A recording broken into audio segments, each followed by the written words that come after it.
త్రియోగింద్రులు చెబుతున్నారు, రాజా, ఒకసారి నందగోకులంకు వచ్చిన బలరాముడు మదిరపానం చేసి మత్తెక్కి ఉన్నాడు. స్నానం చేయడానికి యమునా నదిని పిలుస్తాడు. మత్తెక్కి ఉన్న కారణం వల్ల లక్ష్య పెట్టకుండా నది రాదు. యమునా నదిని కోప్పడి నాగలితో లాగుతాడు.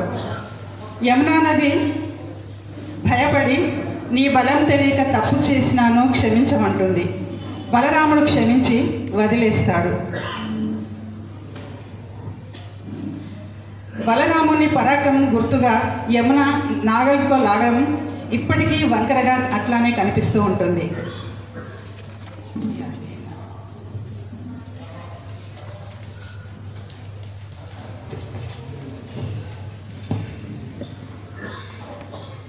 గోకులంలో పౌండ్రకుడనే వాసుదేవుడని ప్రచారం చేసుకుంటాడు. కృష్ణుడి దగ్గరికి తన దూతను ఒక సందేశం పంపిస్తాడు దూత ద్వారా. కృష్ణ, నేనే వాసుదేవుణ్ణి, శంకు చక్రాలన్నీ వదిలేసి నన్ను శరణు వేడుకో అంటాడు. మూర్ఖ, ఇవ్వాల్సినవన్నీ యుద్ధంలో ఇస్తానంటాడు. యుద్ధంలో పౌండ్రకుడిని సహాయం చేయడానికి వచ్చినటువంటి కాశీరాజుని సంహరిస్తాడు. నరకాసుని స్నేహితుడైన వివిధుడు అనే పేరుగల కోతి బలరాముని వికృత చేస్తూ వెక్కిరిస్తూ పెద్ద పెద్ద బండరాలను విసురుతాడు. అన్నింటినీ ముక్కలు చేసి బలరాముడు వివిధుడిని చంపుతాడు. దుర్యోధను కుమార్తెను స్వయంవరమున సాంబుడు అపహరిస్తాడు. దాంతో సాంబుడిని బంధించి దుర్యోధనుడు తన కుమార్తెను తీసుకెళ్ళిపోతాడు.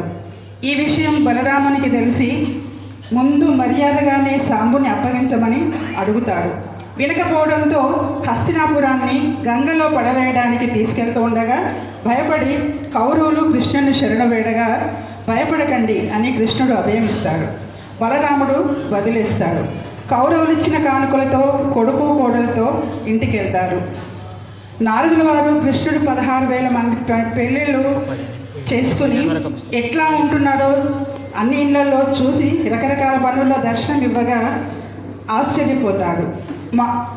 మనుష్యావతారం ధరించి యోగమాయతో అందరి ఇళ్లలో సద్ధర్మాన్ని పాటిస్తూ ఉన్న కృష్ణుడికి నమస్కరించి వెళ్ళిపోతాడు. జరాసంధుడు తన దిగ్విజయ యాత్రలో 20,000 మందిని బంధిస్తాడు. ఆ విషయం ఒక వ్యక్తి ద్వారా తెలుసుకుంటాడు. అదే సమయంలో రాజసూయాగం కోసం ఆహ్వానిస్తాడు. ఎటు ముందు వెళ్దామని ఉద్ధవులను అడిగితే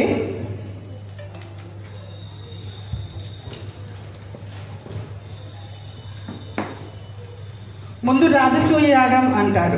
రాజసూయ యాగానికి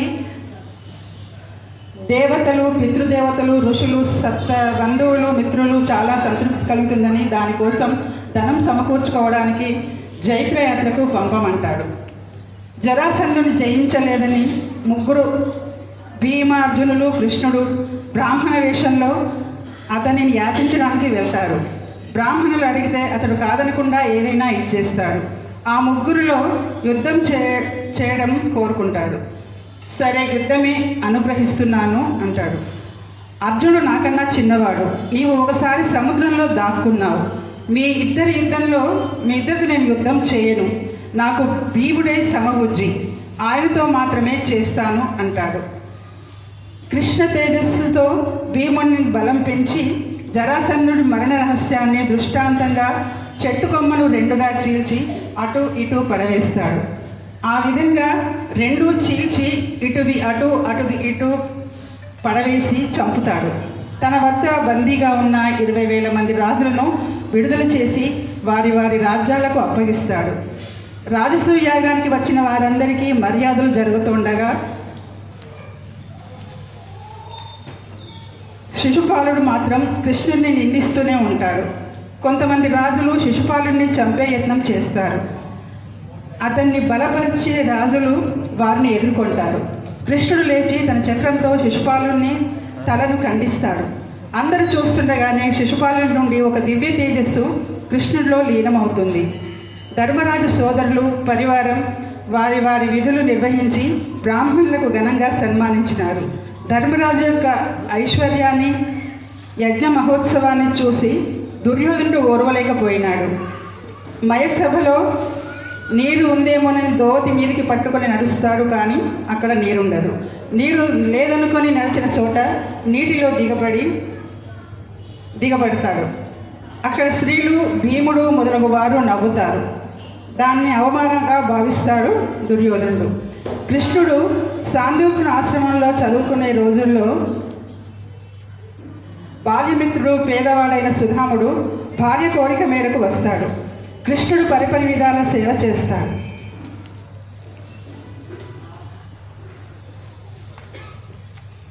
ఎత్తైన ఆవాసం మీద కూర్చొని కాళ్ళు పట్టి సేవలు చేస్తాడు సుధాముడికి.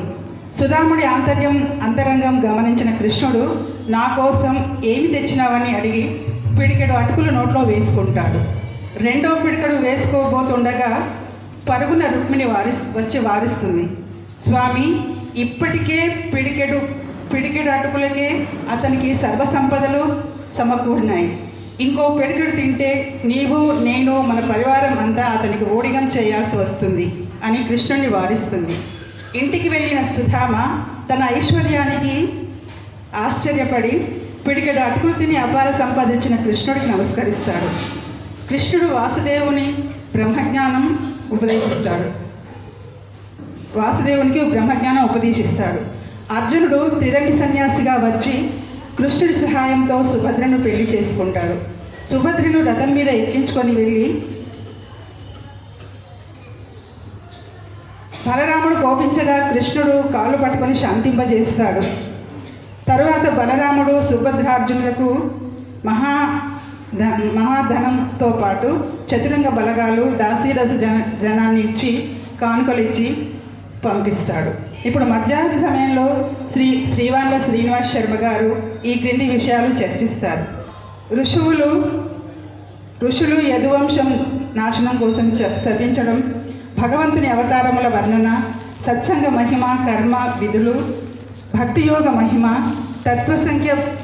తత్వసంఖ్య, ప్రకృతి పురుష వివేచనం మొదలైనవి వివరిస్తారు.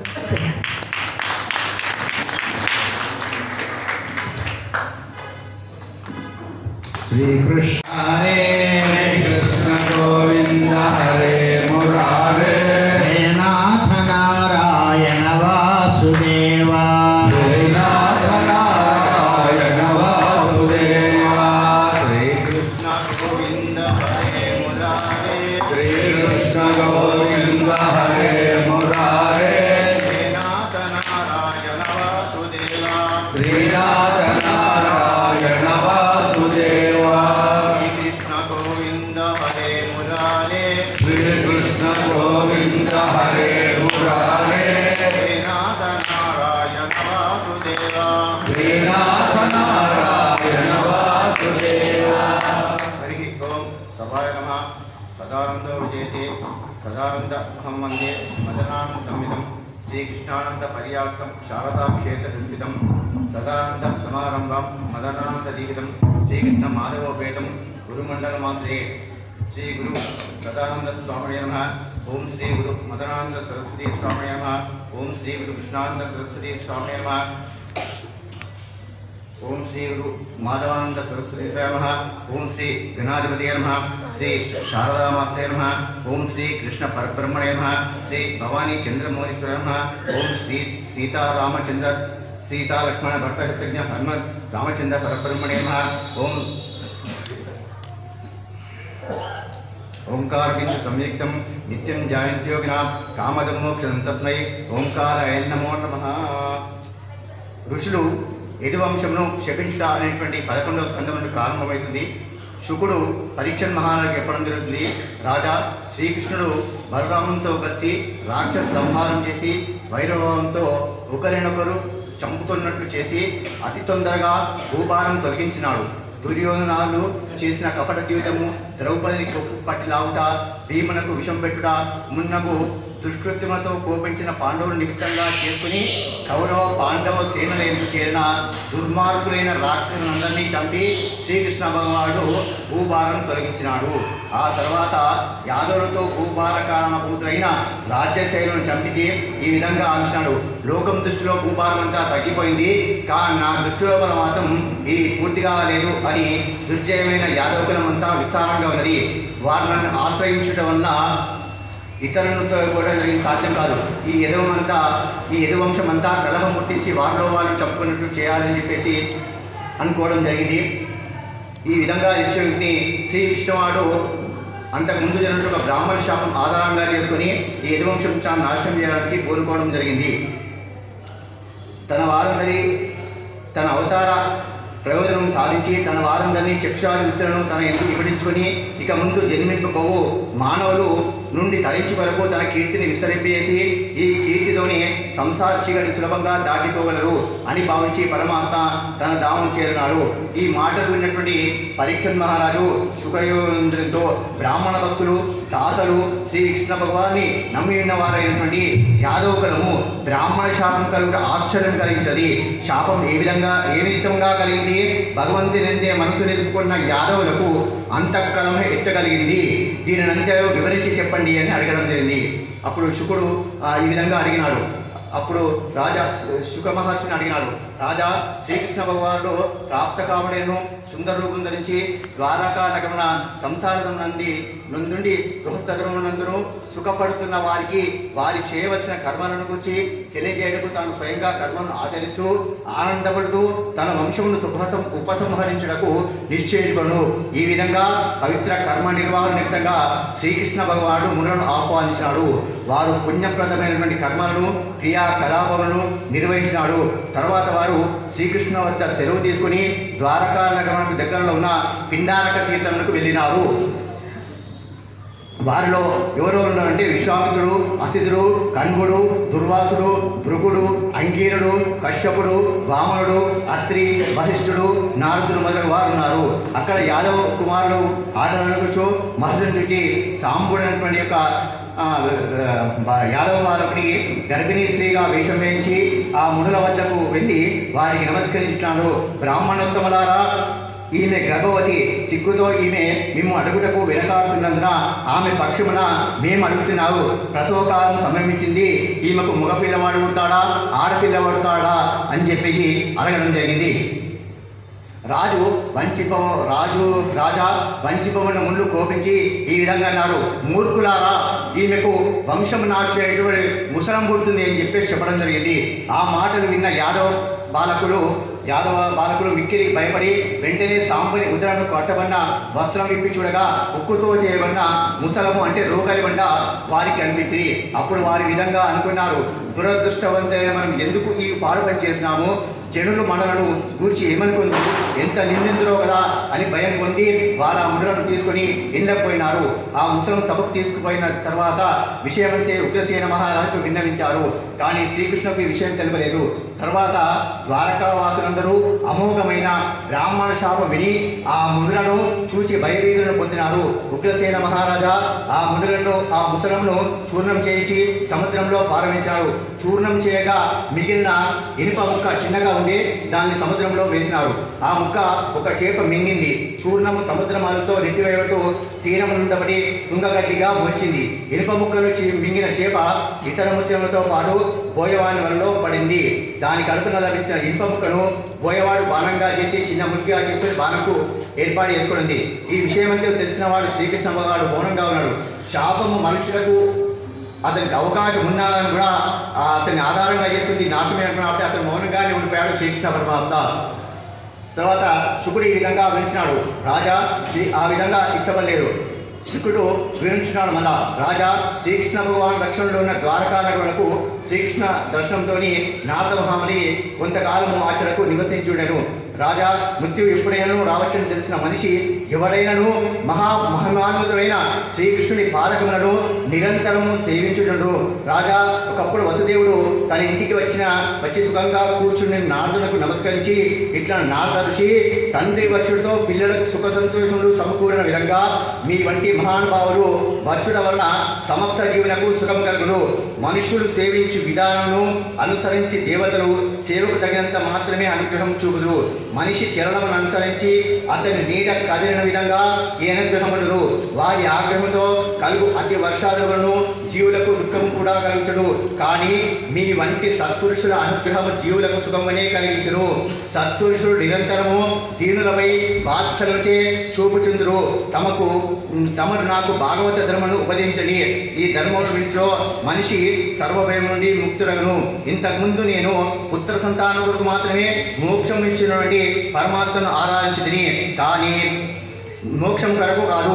కనుక చిత్ర విచిత్ర వ్యసనంతో నిండి ఉన్న సంసారం నుండి మేము ఏ విధంగా ముక్తులమనువో విధానంలో సకాలంగా తాము వివరించు మాకు భాగవత ధర్మాలను దయతో బోధించండి అనగలిగింది. రాజా ఈ విధంగా వసుదేవుడు అడగగా నాడు చాలా సంతోషించి ప్రేమతో అతడితో ఇచ్చాను. వసుదేవ, సమస్త పాపమును నశింపజేయు భగవంతుని ధర్మాలు గూర్చి అడుగుతున్నావు. నీవు చక్కని నిర్ణయం తీసుకున్నావు. ఈ భాగవత ధర్మములను గూర్చి విన్నవాడు, చదువువారు, ధ్యానం చేయవారు, విశ్వద్రోహం చేసిన వారైనను సరే వెంటనే పవిత్రతను పొందుదురు. పరమ పవిత్రుడు, పుణ్యశ్రవణ కీర్తనుడు అయిన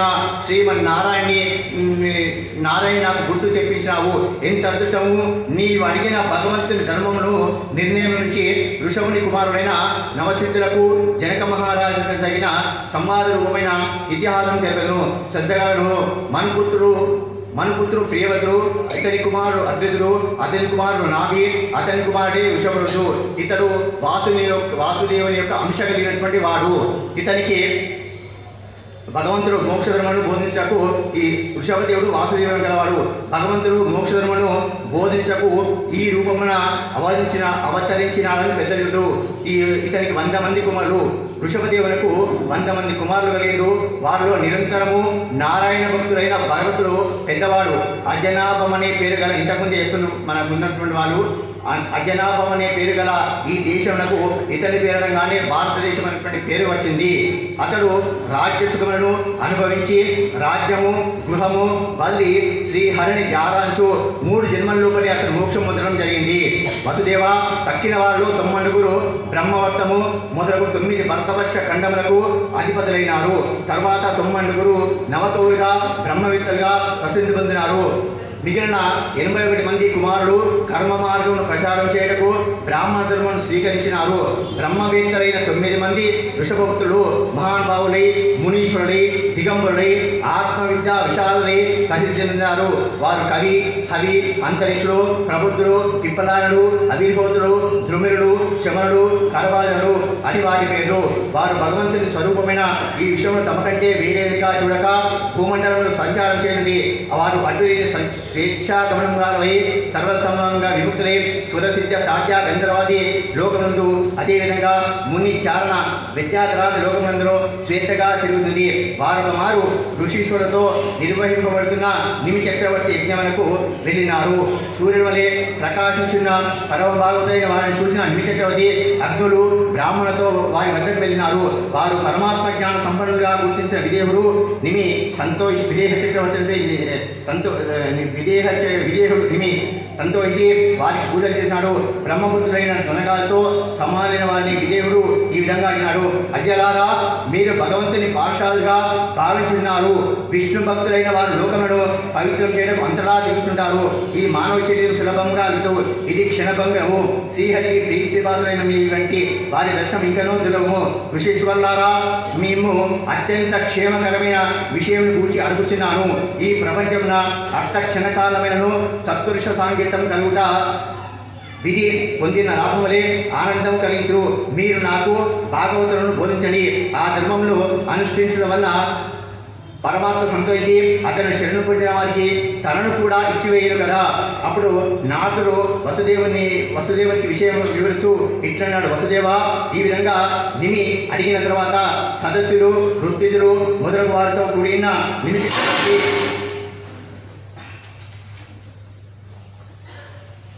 ఈ భాగవత ధర్మాల నుంచి విదేహరాజు అడుగుతుండో భాగవత ధర్మాలు ఇవేని చెప్పేసి అడిగిండు. అప్పుడు కవి అనుకునే ఋషి చెప్తున్నాడు, ఆ అచ్యుత పరమాత్మని దివ్య పాద కమలోపాత్రము భక్తి, వైరాగ్యము, భగవద్భిషేక ప్రబోధము అని ఈ మూడు అచ్యుత పరమాత్మ పాదావిందములు ఆరాధించిన భక్తులను ఆ తర్వాత అడుగుతూ శాంతిని పొందును అడగడం జరిగింది.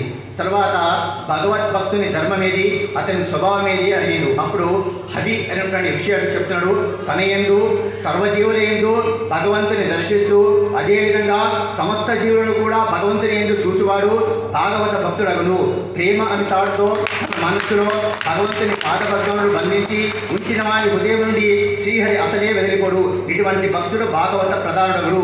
తర్వాత మళ్ళా విదేహరాజు అడుగుతాడు, అందరినీ మోహంన పడవే విషుమాయను కూర్చి తెలపండి అని అడిగిండు. అంతుడు అంతరిక్షుడు యొక్క ఋషి చెప్తుడు, సృష్టి స్థితి లయములకు కారణమైనది త్రిగుణాత్మకమైనది భగవంతుని మాయ అని చెప్పడం జరిగింది. తర్వాత దుస్తరమైన మాయను సులభంగా ఎట్లు దాటగలవు అని అడిగినప్పుడు ప్రబుద్ధుడు అనేటువంటి యొక్క ఋషి చెప్పడం జరుగుతుంది. శ్రీహరి అవతార కథలను లీలా చరిత్రను శ్రద్ధగా విని వాటినే గానం చేయవలను, ధ్యానము చేయవలను, సర్వ కర్మఫలను శ్రీహరికి అర్పణం చేయవలను. ఈ విధంగా భాగవత ధర్మలను అభ్యసించి శ్రీమన్నారాయణ భవన్లో స్థిరమైపోయిన భక్తుడు మాయను తరించగలడు. తర్వాత శ్రీమన్నారాయణుడు అను పరబ్రహ్మ స్వరూపుడు బ్రహ్మతత్వము నాకు బోధించండి అని అడిగినప్పుడు పిప్పలాయుడు ఋషి చెప్పడం జరుగుతుంది. ఈ జగత్తు యొక్క సృష్టికి, పరిపాలనకు, నాశనకు కారణభూతుడైనను స్వయంగా కారణం కానివాడు జాగ్రత్త స్వప్న సుషుప్తి అవస్థలందును సమాధి అవస్థ ఉన్నకు వాటి ఎందును మనను అనుసరించి ఉండువాడు దేహేంద్రియాలు సజీవులై ఉండినట్లు ప్రవర్తింపయ్యాడైన శ్రీమన్నారాయణే పరమాత్మగా పరబ్రహ్మగా తత్వము తెలుసుకొనము. తర్వాత పురుషుడు ఈ లోకమున కర్మను వదిలి జ్ఞానం పొందగలకు కర్మయోగం గురించి బోధించండి అని చెప్పినప్పుడు వేదంలో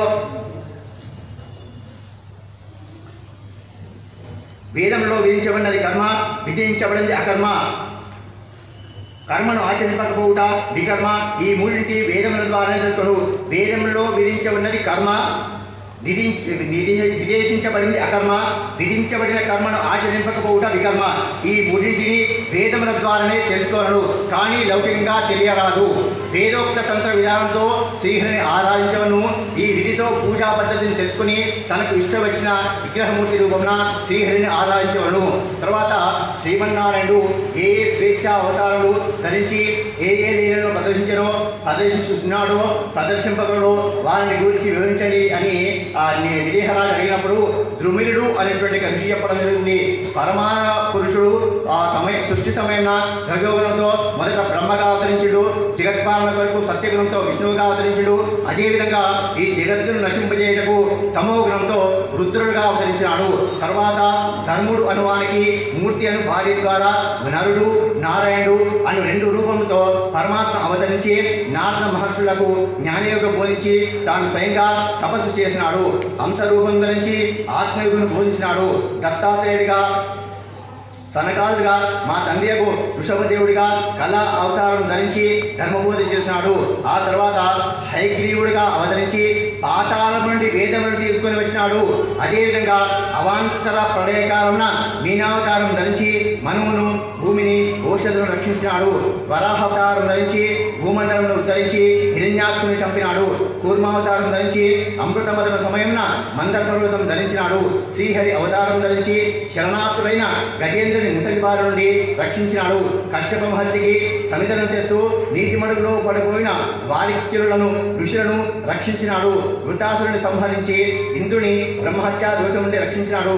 రాక్షస గృహమున బంధింపబడిన అనాథశీలను రక్షించినాడు. నరసింహావతారం ధరించి హిరణ్య కశ్యపుని చంపి ప్రహ్లాదుని రక్షించినాడు. దేవతలు రాక్షసులు యుద్ధం చేసినప్పుడు దేవతల వరకు రాక్షసుని చంపి మన్వంతరముల కాలంలో ఎందు ఈ గోణలను తన కళావతారంలో కాపాడినాడు. వామనావతారం నుంచి బలి చక్రవర్తి వల్ల వద్ద 3 అడుగుల భూమి పిచ్చమెత్తుకొని నిపమున అతని త్రిలోకాధిపత్యమును హరించి ఇంద్రులకు ఇచ్చినాడు. పరశురాముడిగా అవతరించి 20 యొక్క పర్యాయములు దుష్టక్షత్రియులను చంపినాడు. శ్రీరామవతారం ధరించి సీతను స్వయంవరణకరించి సముద్రము సేతువును నిర్మించి లంకాధిపతి అయిన రావణాసురుని చంపినాడు. భూభారం తొలగించడానికి యదువంశమున శ్రీకృష్ణుడిగా అవతరించి అత్యద్భుత అత్యద్భుతమైన లీలలను ప్రదర్శించినాడు. తర్వాత బుద్ధుడుగా అవతరించి యజ్ఞాది వైదిక క్రియలందు రాక్షసులను తన బాధబలంతో ఊహించినట్టు చేయవడు. కలియుగున కల్కి రూపంన అవతరించి శూద్రుడిగా వారిన రాజులను చంపగలడు. తర్వాత మళ్ళా విజయరాజు అడుగుతుండు, శ్రీహరిని అనేక విధములుగా సేవింపని వారికి కోరికలు శాంతింపవు, మనోనిగ్రహం కలగదు, అట్టి వారి గతి ఏమి అని అడిగినప్పుడు చమనుడు అనేటువంటి ఋషి చెప్పడం జరుగుతుంది. జీవ శరీరం ఎందున ఆత్మతురుడిన శ్రీహరిని ద్వేషించుడు తమ శరీరంపై వ్యామోహం కలిగి ఉండి అధపదం పొందుదురు. అతి మూర్ఖంతో తత్వజ్ఞానులు పొందక ఉన్నవారు అజ్ఞానులు కారు, విజ్ఞానులు కారు, తమకు తామే హింసించుకుందరు. పనికిరాని జ్ఞానమును జ్ఞానంగా భావించేవారు కాలముచే నాశనం పొందుతున్న కోరికలతో దుఃఖంనే పొందుతున్నారు. వీరు భగవంతునిపై భక్తి తాత్పర్యం లేని వారు కనుక శరీరంని శాశ్వతంగా భావించు. ఈ శరీర సుఖముల కొరకు భార్య, పుత్రులు, బంధువులు, సంపదలు మున్నగు వారిని అతి ప్రయత్నంతో సంపాదించుకుంటారు. భగవంతుని మాయతో వీటినన్నింటినీ వదిలి ఇష్టము లేకునను కర్మఫలంగా నరకమును పడిపోతుందరు. తర్వాత ఏ యుగమునంతో భగవంతుని వర్ణము ఏ విధంగా ఉండును, ఏ రూపం నుండునో, చిన్నతో ఏ నామంతో ఏ విధానంతో పూజింపబడునో ఈ విషయం చెప్పమని అంటూ కరభాజనుడు అనే యొక్క చెప్పడం జరుగుతుంది. హృదయం లోపల తెలుపు రంగు ఉంటుంది. ఆ యొక్క భగవంతుని పరమాత్మ నామం ఏమిటి? సుబర్ణుడు, వైకుంఠుడు, యోగేశ్వరుడు, ధర్ముడు. ఇతని రూపం ఏంటంటే 4 భుజాలు కలిగి ఉంటాడు. తర్వాత ఇతని వస్త్రం ఏంటంటే తెల్లని వస్త్రము, నార వస్త్రము, దండము, కమండలము. ఆభరణాలు ఏంటి అంటే జింక చర్మము, యజ్ఞోపేతము, ధమాలు. స్వభావం ఏంటంటే శాంతి, క్షమ. తర్వాత త్రేతాయుగం లోపల ఎరుపు రంగు ఉంటుంది. అతడు విష్ణువు, యజ్ఞుడు, ఉరుక్రముడు, జయంతుడు అనే పేర్ల మీద ఉంటాడు. 4 భుజాలు ఉంటాయి మళ్ళీ ఇక్కడ కూడా. తర్వాత త్రినేకల సువారునటువంటి యొక్క వస్త్రము. ఆభరణం ఏంటి అంటే సుక్కు. తర్వాత స్వభావం ఏంటి అంటే బ్రహ్మవారు. తర్వాత ద్వాపర యుగం లోపల శ్యామల వర్ణం లోపల ఉండడం రంగు ఉంటుంది. వాసుదేవ, సంకర్షణ, అనిరుద్ధ, నారాయణ, పరమపురుష. తర్వాత యజ్ఞరూపం ఉంటుంది. ఇతని వస్త్రము పీతాంబరము. తర్వాత ఆభరణం ఏంటి అంటే శంకర చక్రాలు. మార్గం స్వభావం ఏంటి అంటే తంత్ర మార్గము. తర్వాత కలియుగం లోపల ఇంత నీలమని రంగు ఉంటుంది. నీలవర్ణ శరీరం ఉంటుంది. శ్రీకృష్ణుని యొక్క నామం ఉంటుంది. నీలాంబరం యొక్క వస్త్రం ఉంటుంది. సుదర్శనము ఆభరణము. నామస్మరణ ప్రాధాన్యం గల ఈ యొక్క కలియుగం లోపల నామస్మరణే ప్రాధాన్యం గల పూజలు ఉండడం జరుగుతుంది. తర్వాత కర్మలోకము కలిగించుకోవడం హృదయంలో భగవంతుడు కర్మలోకంలో అని కరవాజనుడు జనక మహారాజు చెప్పినాడు. ఈ విషయం వసుదేవునికి జరుగుతూ నాడు ఇట్లను, వసుదేవ, జనకుడు భగవత్ దర్శనంతో విని జయంతి పుత్రుడైన నవములను సమ్మానించి పూజించినాడు. తర్వాత నవసిద్ధుడు అక్కడి నుండి అంతర్ధాన్యాడు. మిథిలేశ్వరుడైన జనకుడు నవసిద్ధులను ఉపదేశించిన భాగవతులను ఆచరించి ఉత్తమ వృద్ధిని పొందినాడు. ఈ యొక్క ఈ నవకోలు చెప్పడానికి విదేహరాజు ఈ ధర్మాన్ని ఆచరిస్తూ ముక్తిని పొందడం జరిగింది. తర్వాత వసుదేవ ఇక్కడ విదేహరాజుకు విదేహరాజు నవకోలు చెప్పారు. తర్వాత వాసుదేవునికి ఈ యొక్క నారదుడు చెప్పినట్టు కథ పెడుతుంది. వసుదేవ, నీవు కూడా ఈ ధర్మం ఆచరించు, సంగమును విడదీసి పరమపదం పొందగలవు. సాక్షాత్తు పరమాత్మ నీ కొడుకై అవతరించినాడు. నీ కీర్తి ఈ విషయంలో కాబట్టి పుత్ర ప్రేమ కల వారు కనుక పుత్రభావంతోనైనా మీ శరీరంలో శ్రీకృష్ణుని దర్శనంతో, ఆలింగనంతో, భాషణంతో, శయనంతో, ఆసనంతో, భోజనంతో పరిశుద్ధంగా చేయండి. శ్రీకృష్ణుని వైరభావంతో ధ్యానించినటువంటి వారికి శిశుపాలుడు, పౌండ్రకుడు, సాలుడు మొదలగు వారు పరమాత్మను సారూప్య ముక్తిని పొందినారు. ఇక పరమాత్మపై ఆసక్తులైన వారు సారూప్య ముక్తిని పొందుదురు అనడంలో సందేహం లేనే లేదు. కనుక ఓ వాసుదేవ, మాయా మానసిక రూపం ధరించి గూఢేశ్వర్య సంపన్నుడైన శ్రీకృష్ణునిపై పుత్రుడు అనుబుద్ధిని కొంచెము తొలగించుకనము. భూమికి బరువుగా మారిన రాక్షసులను, క్షత్రియులను చంపుటకు, సత్పురుషులను రక్షించుటకు పరమాత్మ ఈ లోకమును అవతరించి అతని లీలలు యశోదగాథలు మోక్షము కొరకే విషయము పరీక్షితులకు జరుపుతూ శ్రీ శుకయోగేంద్రుడు అతను తొట్టినాడు. పరీక్షణ్ మహారాజా, నారదుడు విశదీకరించిన ఈ విషయముని దేవకీ వసుదేవులు మిక్కిది ఆశ్చర్యం పొంది తన మోహంను కొడుకోవాల్సిన యొక్క భావన వదిలిపెట్టేసి ఈ పవిత్రమైన ఇతిహాసాన్ని ధ్యానించేవారు శరీరంపై గల మోహంను వదిలి మోక్షం పొందడం చెప్పడం జరిగింది. తర్వాత శుకుడు మళ్ళా ఈ విధంగా వచ్చినాడు. రాజా, సనకాదులు ప్రజాపతులతో కూడి బ్రహ్మదేవుడు సమస్త భూతగణులతో, శంకరుడు, మరుతులతో, ఇంద్రుడు, ద్వాదశాదిత్యులు, అష్టవసువులు, అశ్విని దేవతలు ఋభువులు, అంగీరసులు, ఏకాశులు, విశ్వేదేవతలు, సాధ్యులు, గంధర్వులు, అప్సరసులు, నాగులు, సిద్ధులు, చారణులు, విషకులు, ఋషులు, పితృదేవతలు, విద్యాధులు, కిన్నెరులు మొదలగు వారు లోక ప్రసిద్ధమైన శ్రీకృష్ణుని దివ్య సుందరమును కన్నులారా దర్శించుటకు సర్వసంపత్తు సముద్రమైన ద్వారకా నగరం వచ్చినారు. వారందరూ దివ్య సుందర నీలమాగాశ్యామమూర్తి అయిన శ్రీకృష్ణుని దర్శించు ఎంతకో తృప్తి పొందని చూపులతో మాటి మాటికి అతన్ని చూస్తుంది. స్వర్గలోకమందరి తోటలోని సుగంధ పుష్పముల వర్షము కురిపించి స్తోత్రంతో శ్రీకృష్ణుని ఆనందించారు. దేవతలు కృష్ణ భగవాన్ని ప్రార్థిస్తున్నారు. పరమాత్మ మోక్షమును కోరు మహత్తులు తమ హృదయంలో నిరంతరము స్తుతించు నీ పాదకములను నమస్కరించుచున్నాము. నీ పాదకములను మోక్షమును కోరువారు ధ్యానించరు. ముక్తులైన వారు నిన్ను అంతటా పూజించరు. నీ పాదకములను సేవించు భక్తులకు సాంసారిక విషయవాసనలు నశించుకోను. వామన స్వరూప బలిచక్రవర్తి బంధించు సమయమున నీ పాదంపైకి ఎత్తబడింది. ఆ సమయమున గంగాని నీ విజయధ్వజము వలె ఎగిరి 3 విధాలుగా ప్రవహించి నీ కీర్తి పతాకములే ప్రకాశించినది. నీ పాదము దేవచైతన్యకు అభయమును రాక్షసయులకు భయమును కలిగించినది. ఆ దివ్య పాదము మమ్మ పవిత్రం చేయుగాక. భగవాన్ బ్రహ్మాదేవులందరూ పరస్పరము పీడను పొందుచు కాలస్వరూపుడైన నీ విషమందుందురు. వారికి జయాపజయములు ఎందు స్వతంత్ర లేదు. వారు ముక్కుతాడు వేయబడిన ఎత్తుల వలె పరాధీనులై ఇంతటి మహిమ కలిగిన నీ పాదం మాకు శుభముగాక కలిగించుగాక. అంతే ఈ జగత్ యొక్క ఉత్పత్తి లయ నాశనకు నీవే కారణము రాజా. ఆ తర్వాత ద్వారకా నగరుడు ఆ యొక్క శుకుడు మళ్ళా ఈ విధంగా ఎప్పుడు రాజా ఈ విధంగా బ్రహ్మాదేవుడు శ్రీకృష్ణ భగవాన్ స్తుతించి అతనికి నమస్కరించి ఆకాశ భాగం ఇచ్చిన తర్వాత శ్రీకృష్ణ భగవాన్తో ఇట్లను పరమపురుష భూభార కారణం కొరకు మేము నిర్ణయించిన విధంగా ఆచరించి భూభారం తొలగించినారు. సత్పురుషులను ధర్మం స్థాపించినారు. మీ కీర్తి దశ దిశలందు విస్తరించింది. యదువంశమున మీరు అవతరించి జగత్తును శ్రేయస్సును విధమును సంపాదించకు అత్యద్భుతమైన లీలను ప్రదర్శించినారు. ఈ ఈశ్వర కలియుగమున సత్పురుషులు ప్రజలు నీ దివ్యగాలను వించు గానం చేచు సులభంగా అజ్ఞానం నుండి తరింపగలరు. శ్రీకృష్ణ యదువంశం మీరు అవతరించి 120 సంవత్సరములు పూర్తయింది. ఇంకా మీరు చేయవలసిన దేవకార్యములు లేవు. ఈ వంశం కూడా బ్రాహ్మణ శాపక్రమంతో నశించిపోయినట్టే కనుక తమకు ఇష్టమైనచో వైకుంఠం తిరిగి వచ్చి లోకపాలకులను రక్షించాలని మా యొక్క వినతి అని చెప్పేసి అందరి దేవతలు ప్రార్థించుకుంటుంది. బ్రహ్మ విన్నపమైనటువంటి తర్వాత శ్రీకృష్ణుడు బ్రహ్మదేవ మీరు విన్నవించిన విషయంలో గ్రహించినాను. మీ పన్నులన్నింటిలో మీరు పూర్తి చేసి భూభారం దునితి బలవీర్య విక్రమంతో సంపదలతో వధించిన ఈ వంశము లోకములకు బాధ కలిగింది. ప్రస్తుతం నేను దానినే నిరోధించినాను. ఈ యాదవగ్రహం నాశనం చేయకుండా నేను వైకుంఠం తిరిగి వచ్చినచో అది లోకములకు నాశనకారుడు. ఈ వంశము ఆరంభింపబడింది. అది నశించిన తర్వాత నేను వైకుంఠములకు పోవచ్చు ఈ లోకములకు వచ్చును అని చెప్పిన తర్వాత బ్రహ్మదేవతలతో పాటు శ్రీకృష్ణుడికి నమస్కరించి తన లోకములకు పోయినాడు.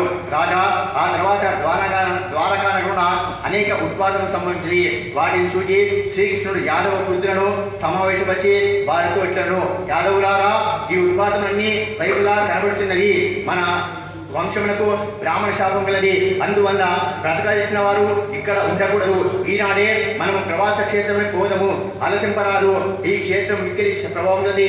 దక్షశాపంతో క్షయరోగమునకు పొందిన చంద్రుడు అక్కడ స్నానం చేసి రోగ విముక్తి వల్ల గ్రామం తిరుగుతున్నాడు. అందువల్ల మనం అక్కడికి వెళ్ళి స్నానం చేసి దేవతలను పితరులను తృప్తిపరిచి బ్రాహ్మణులకు శ్రేష్టమైన అన్నమును దానం చేసి ఆ దాన రూపమైన నౌకలతో దుఃఖముచే సముద్రమును దాటుగాక అని వారికి తెలిపినాడని రాజాకు చెప్పి శ్రీకృష్ణుడు రాజా శ్రీకృష్ణుని ఆజ్ఞానుసరించి యాదవ ప్రవాస క్షేత్రంలో వెళ్ళటకు రథములను సిద్ధము చేయని ఆ శ్రీకృష్ణవాడు చెప్పినంతే విని కలుగుతున్న ఉత్పాదం చూసి ఉద్ధవుడు శ్రీకృష్ణుని ఏకాలంగా పట్టుకుని అతని బాధపడుతుంది చేతులు జోడించుకొని అతనితో దేవదేవ శ్రీకృష్ణ యాదవ కులమును నశింపజేసి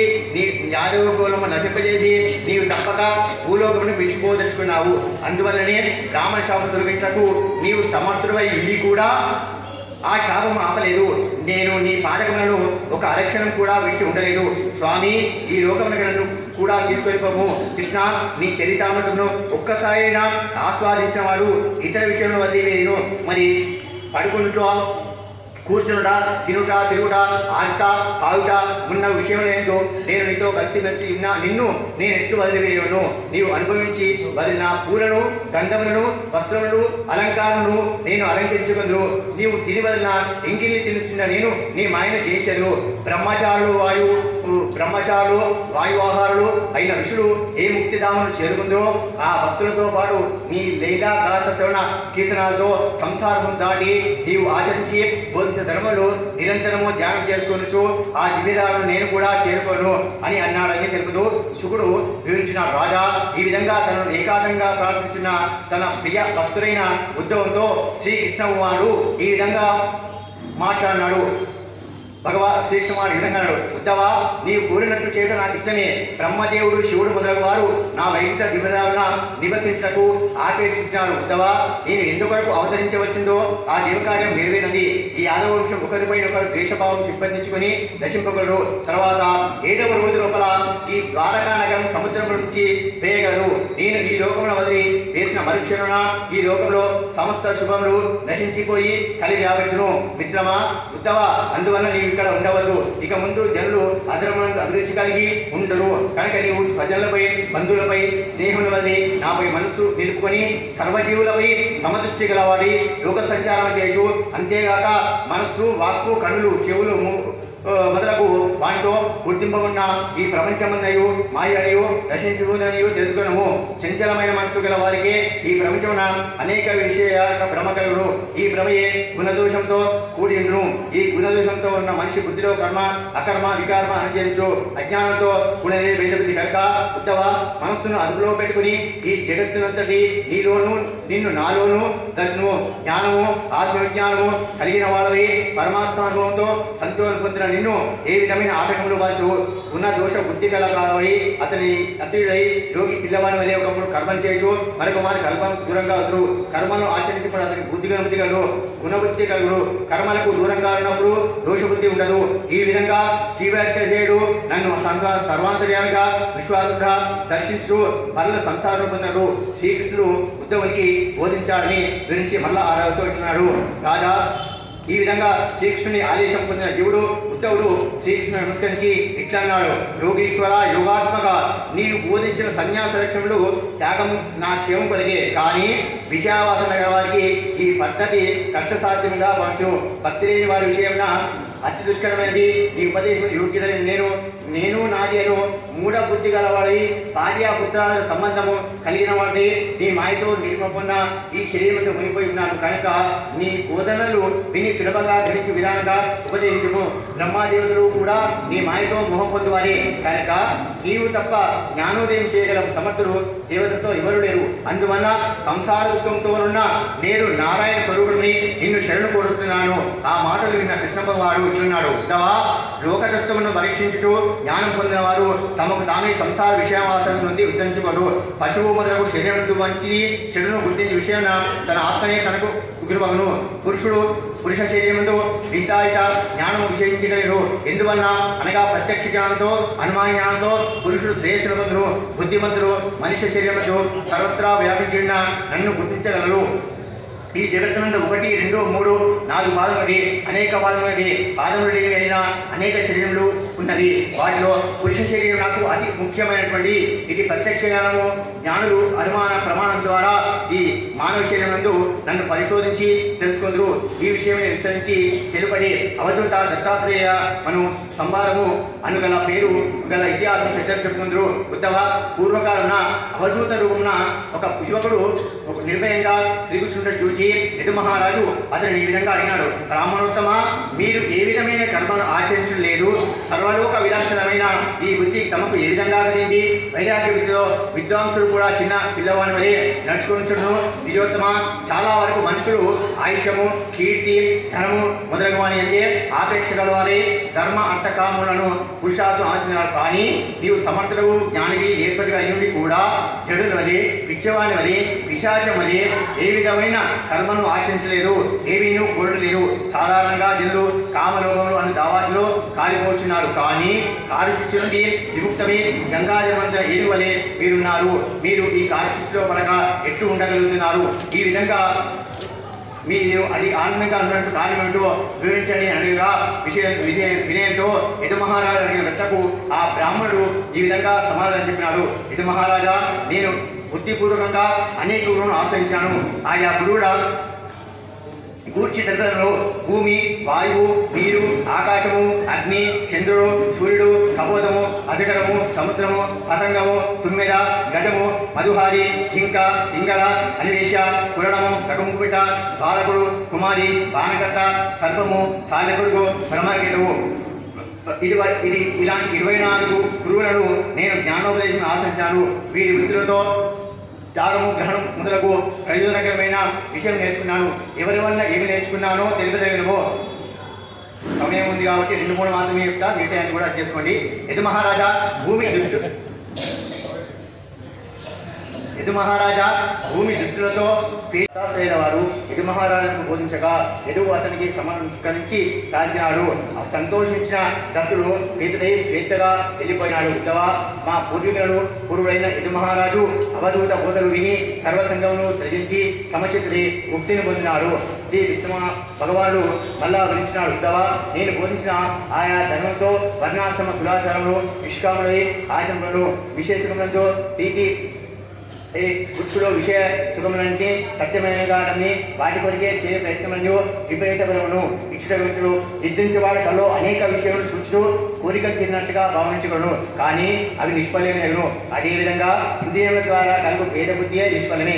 కనుక నన్ను శరణి కోరినవాడు నిత్య నైమిత్య కర్మను నిష్కామతితో ఆచరణను, ఆ తర్వాత ఆత్మవిచాంతయంలో ప్రవృత్త నివృత్త కర్మల పేరును కూడా వదిలివేయను. అంతేగాక అహింస మొదలగు ధర్మను మాటి మాటికి మిమ్మల్ని ఇతర నియమలను యథాశక్తిగా ఆచరించవచ్చును.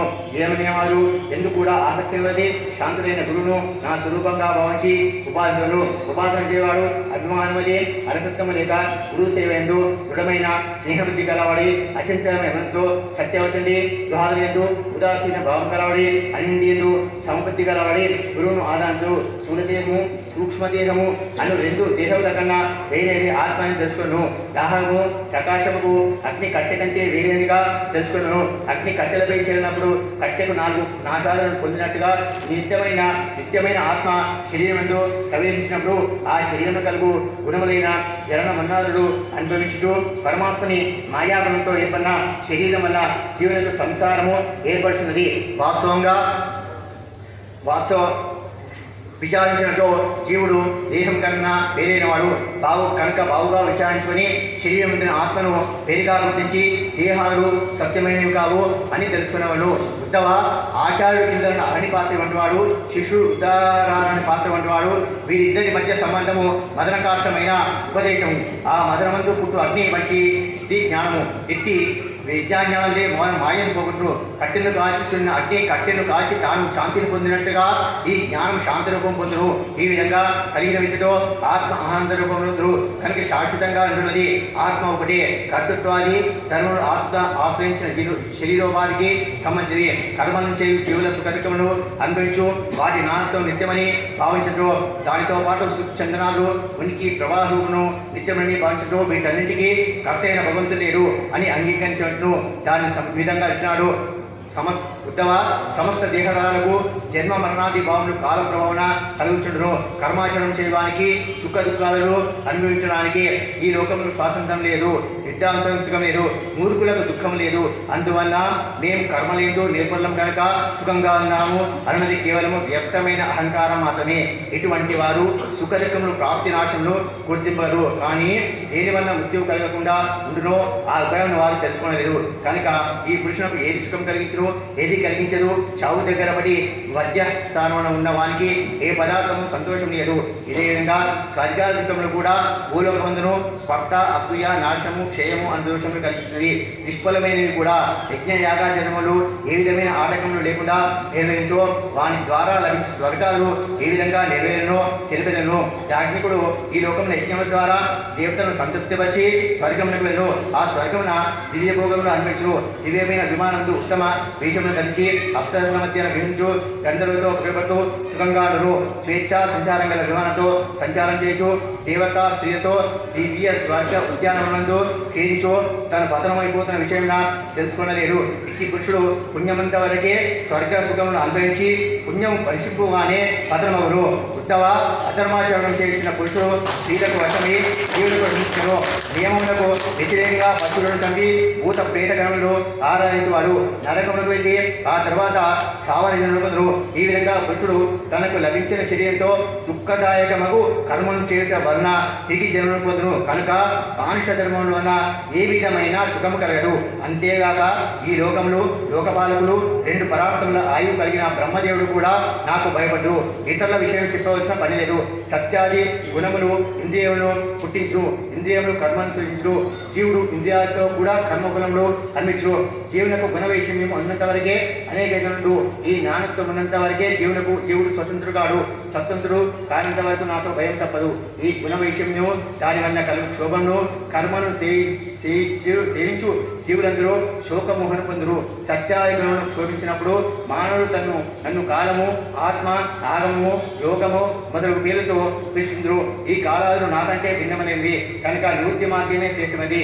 ఈ మాటలు విన్న తర్వాత ఉద్ధవుడు శ్రీకృష్ణ పరమాత్మ ఇచ్చినాడు. శ్రీకృష్ణ జీవుడు దేహాది గుణములతో ఉన్నప్పటికీ గుణాలతో కలుగుతారు. ఎందువల్ల బద్ధుడు కాదు? గుణముతో ఆవరింపబడినప్పుడు ఎందువల్ల వాటికి బద్ధుడను బద్ధముక్తుడైన జీవుడు ఏ విధంగా ఉండును, ఏమి తినను, ఏ లక్ష్యంతో అతన్ని గుర్తించడకు వీలుపడను, ఎట్లు నడుచుకోను తెలియండి. నిత్యముక్తుడు నిత్యభక్తుడు ఒకే విధంగా పొందురు అను భ్రమ నాకు కలుగుతున్నది. 10 అధ్యాయాలు అయిపోయినాయి. ఇంకొక 11 అధ్యాయాలని తప్పనిసరి నన్ను భరించాల్సిందే. బద్ధుడు ముక్తుడు అగు భక్తులు ముక్తులు అను జన లక్షణంలో వివరించా భగవానుడు చెప్తున్నాడు. ఉత్తవ జీవుడు బద్ధుడు ముక్తుడు అనుభవుట నా ఆలయంలో ఉన్న ఉపాధి వేదం వల్లనే కానీ వాస్తవంగా కాదు. గుణములకు మాయా మూల కారణము కనుక జీవికి బంధము లేదు, మోక్షము లేదు అని నా సిద్ధాంతం. దీనిపై కుతర్కం చేయటం యోగ్యం కాదు. శోకమోహములు సుఖ దుఃఖములు శరీరోత్పత్తి మాయ వల్లనే కలిగింది. జీవులకు సంసారం కూడా ఇదే విధంగా ఉన్నది. స్వప్నము బుద్ధి యొక్క విభక్తం అయిన విధంగా రెండు శరీరాలకున్న జ్ఞానాజ్ఞానులు అరుణవి నా మాయతో ఉన్న శక్తులు అవి బంధమోక్షములకు కారణమవుతుంది. నేను అజ్ఞానమును ప్రవర్తింపజేసినప్పుడు బంధమును, జ్ఞానం ఉపాదించినప్పుడు మోక్షం కలుగును. కనుక నా అంశైన జీవునకు అవిద్యతో బంధం కానీ విద్యతో కానీ మోక్షము కలుగును. ఉత్తవ ప్రస్తుతము బద్ధముక్ష లక్ష్యంలో విరుద్ధు. ఈ దేహ రూపమైన వృక్షమును ఉదయమును గూడును నిర్మించుకొని 2 పక్షులు పరస్పర ప్రేమగా ఉంటుంది. ఆ రెండిలో ఒకటి జీవుడన్న పక్షి కర్మఫలం తీర్చినది, ఇక రెండవది ఈశ్వర పక్షి ఫలమును తినక జ్ఞానాది శక్తులు గది గొప్పది. అది తనను ఇతరులను తెలుసుకున్నది కానీ జీవుడు తనను గూర్చి కానీ ఇతరులను గూర్చి కానీ తెలుసుకున్నదు. కనుక అజ్ఞానంతో ఉన్నది నిత్యభక్తము, విజ్ఞానంతో ఉన్నది నిత్యముక్తుడు. కళ కానీ లేచిన వాడి వలె ముక్తుడైన వాడు ఇంద్రియంతో విశేషములు గడించినను నేను గడించుతున్నాను అని అహంకారం పొందడు. దైవాధీనమైన శరీరమంతుని అగ్నుడు నేను కర్తను, నేను అహంకారంతో భద్రును, వేరొక విషయాలకు సంబంధించిన కర్మ నేను బంధించును అని జ్ఞానంతో విరక్తిని పొంది సిద్ధాంతుడు క్షేణము ఆసనము దర్శనము భోజము మొదలువాణి ఎందు ఇంద్రియంతో గుణములు అనుభవించజేస్తున్నాను. అజ్ఞానం వలె వాటి ఎందు బద్ధుడు కాదు. సూర్యుడు వాయువు అంతటా వ్యాపించినను దేని ఎందు చిక్కుపడిన విధంగా జ్ఞాని ఉండును. ఈ విధంగా వైరాగ్య జ్ఞానంతో సంశయం తొలగి పురుషుడు కళల నుండి జాగృతైన వారి వలె దేహం మొదలకు ప్రపంచం నుండి దూరంగా దూరును. ప్రాణాల యొక్క వృత్తుల సంకల్పరహితంగా ఆచరించినాడు. దేహస్థులైన ఆయా గుణంతో విముక్తులను దుర్జనతో పీడిపోను ఇతరులచే పూజింపను ఏ విధమైన వికారం ఉండగా ఎదురువాడు. విజ్ఞాని అయిన బుధుడు ముని అయిన వాడు మంచి చిన్నను ఆచరించు వారినిగా పలుకు వారినిగా మెచ్చుకొనరాదు, నిందించరాదు. ఇదే విధంగా మంచిని కానీ చెడుని కానీ చేయకూడదు. వాటిని గురించి ఆలోచించకూడదు. ఈ విధమైన నడవడికలో జడుని వలె తిరుగుతుండవను. వేద బ్రహ్మనందు నిపుణుడైన పరబ్రహ్మ జ్ఞానందు నిపుణుడు కాకపోయినచో ఆ పురుషుని పరిశ్రమ అంతే గొడ్డుటావును రక్షించినట్టే వ్యక్తమగును. పావిపని ఆవును కామహీనులైన స్త్రీని పరాధీనమైన శరీరమును దుర్మార్గమైన సంతానమును అపాత్రాలతమకు ఉత్తరమును శ్రీహరి నామ స్మరణ చేయలేని వాక్కులను రక్షించేవాడు దుఃఖాన్ని పెంచును, మరలా దుఃఖంనే పొందును. నా పవిత్ర జన్మ కర్మలను వర్ణించని మాటలను వీరుడైన వాడు పలకకూడదు. ఈ విధమైన పవిత్రమైన విచారంతో ఆత్మయందు దేహాత్యమానం వల్లి పరిపూర్ణుడైన నా ఎందు నిర్మలమైన మనసు లగ్నం చేసి శాంతిగాను. ఉద్ధవ, పరబ్రహ్మందు మనసును స్థిరంగా లగ్నం చేసుకుని వాడు తాను చేసిన సర్వకర్మ ఫలమును నాకు సమర్పలేను కనుక శ్రద్ధవరాలు నా కథను వినుడు, నా నీరును గానం చేయను, నా అవతారం స్మరించు, నా కొరకు ధర్మార్థ కావలసను ఆచరించేవాడు, నా ఎందు స్థిరమైన భక్తిని గలవాడు. ఈ విధంగా సత్సంగంతో భక్తితో నన్ను ఉపాసన చేయవాడు నా పరమ పదవును చేయగలడు. ఈ మాటలు విన్న ఉద్ధవుని శ్రీకృష్ణుడు, కృష్ణ, ఎటువంటి సాధువు నీకు ఇష్టమైన వాడు? నీ ఎందుకు ఏ విధమైన భక్తి కలిగి ఉండవలను? ప్రకృతి కంటే అతీంద్రవి పరాత్పరుడైన నీవు ఈ రూపంన అవతరించినావు. దీనిందులవి నీ శరణు కూడా నాకి విషయం తెప్పువు. ఈ మాటలు విన్న కృష్ణుడు ఇట్లను, ఉద్ధవ, సాధు లక్షణుడు విరుద్ధులు విను. సాధువైన వాడు దయగలవాడి సుఖదుఖంలో సమస్థితి కలిగింది, అందరికీ ఉపకారం చేయను, కామంతో చిత్తక్షోభలు పొందరాదు, సదా శుచిగా ఉండును, మితాహారం గ్రహించును, శాంతుడి, నన్నే నమ్ముకుని ఉండవలను, అప్రమత్తుడి, శత్రువులను జయించి అభిమానం లేక మిత్రుడై జ్ఞాని ఉండవలను. ఈ విధమైన సద్గుణములను కలిగి గుణ దోషజ్ఞై సర్వధర్మలను పరిత్యజించి నన్ను సేవించేవాడు ఉత్తమ భక్తుడు. నేనెంత మహిమ గలవాడును, నేనంతటి వాడును అని తెలుసుకున్న వాడేను, తెలియని వాడేను, నన్నే సేవించేవాడు నా భక్తుడు శ్రేష్ఠుడు, మీరే గౌరవీయులు. ఉద్ధవ, భక్తి అంశం తెలుపలేదు. నా విగ్రహములను, నా భక్తులను దర్శించ, స్పర్శించ, అర్చన చేయక, నా ఉత్తములను లీలను గానం చేయక, నా పవిత్రతను వినుత ఎందు శ్రద్ధ కలిగి ఉండవను. నిరంతరము నన్ను ధ్యానం చేయుట, నాకు దాసం చేయొచ్చు, ఆత్మ సమర్పణం చేసుకునుట, నా అవతారకతను, నా లీలావాదను చెప్పుట, నా జన్మదినమైన అష్టమి మొదలగు పర్వదినమందు పండుగలు చేసుకునుట, గీతములు వాద్యములు ఉన్నవాంతో నా మందిరమునందు ఉత్సవం జరుపుట, అన్ని విధములైన వార్షికోత్సవందు పూలతో పూర్ణములు ఉన్నగు వాటితో నా వధోత్సవాలు జరుపుకుంట, నా విగ్రహ ప్రతిష్టాపనం చేయలేదు శ్రద్ధ, నా పూజనకు ఉపయోగపడు ఉద్యానవనాలను ఉపవనాలను పెంచుట.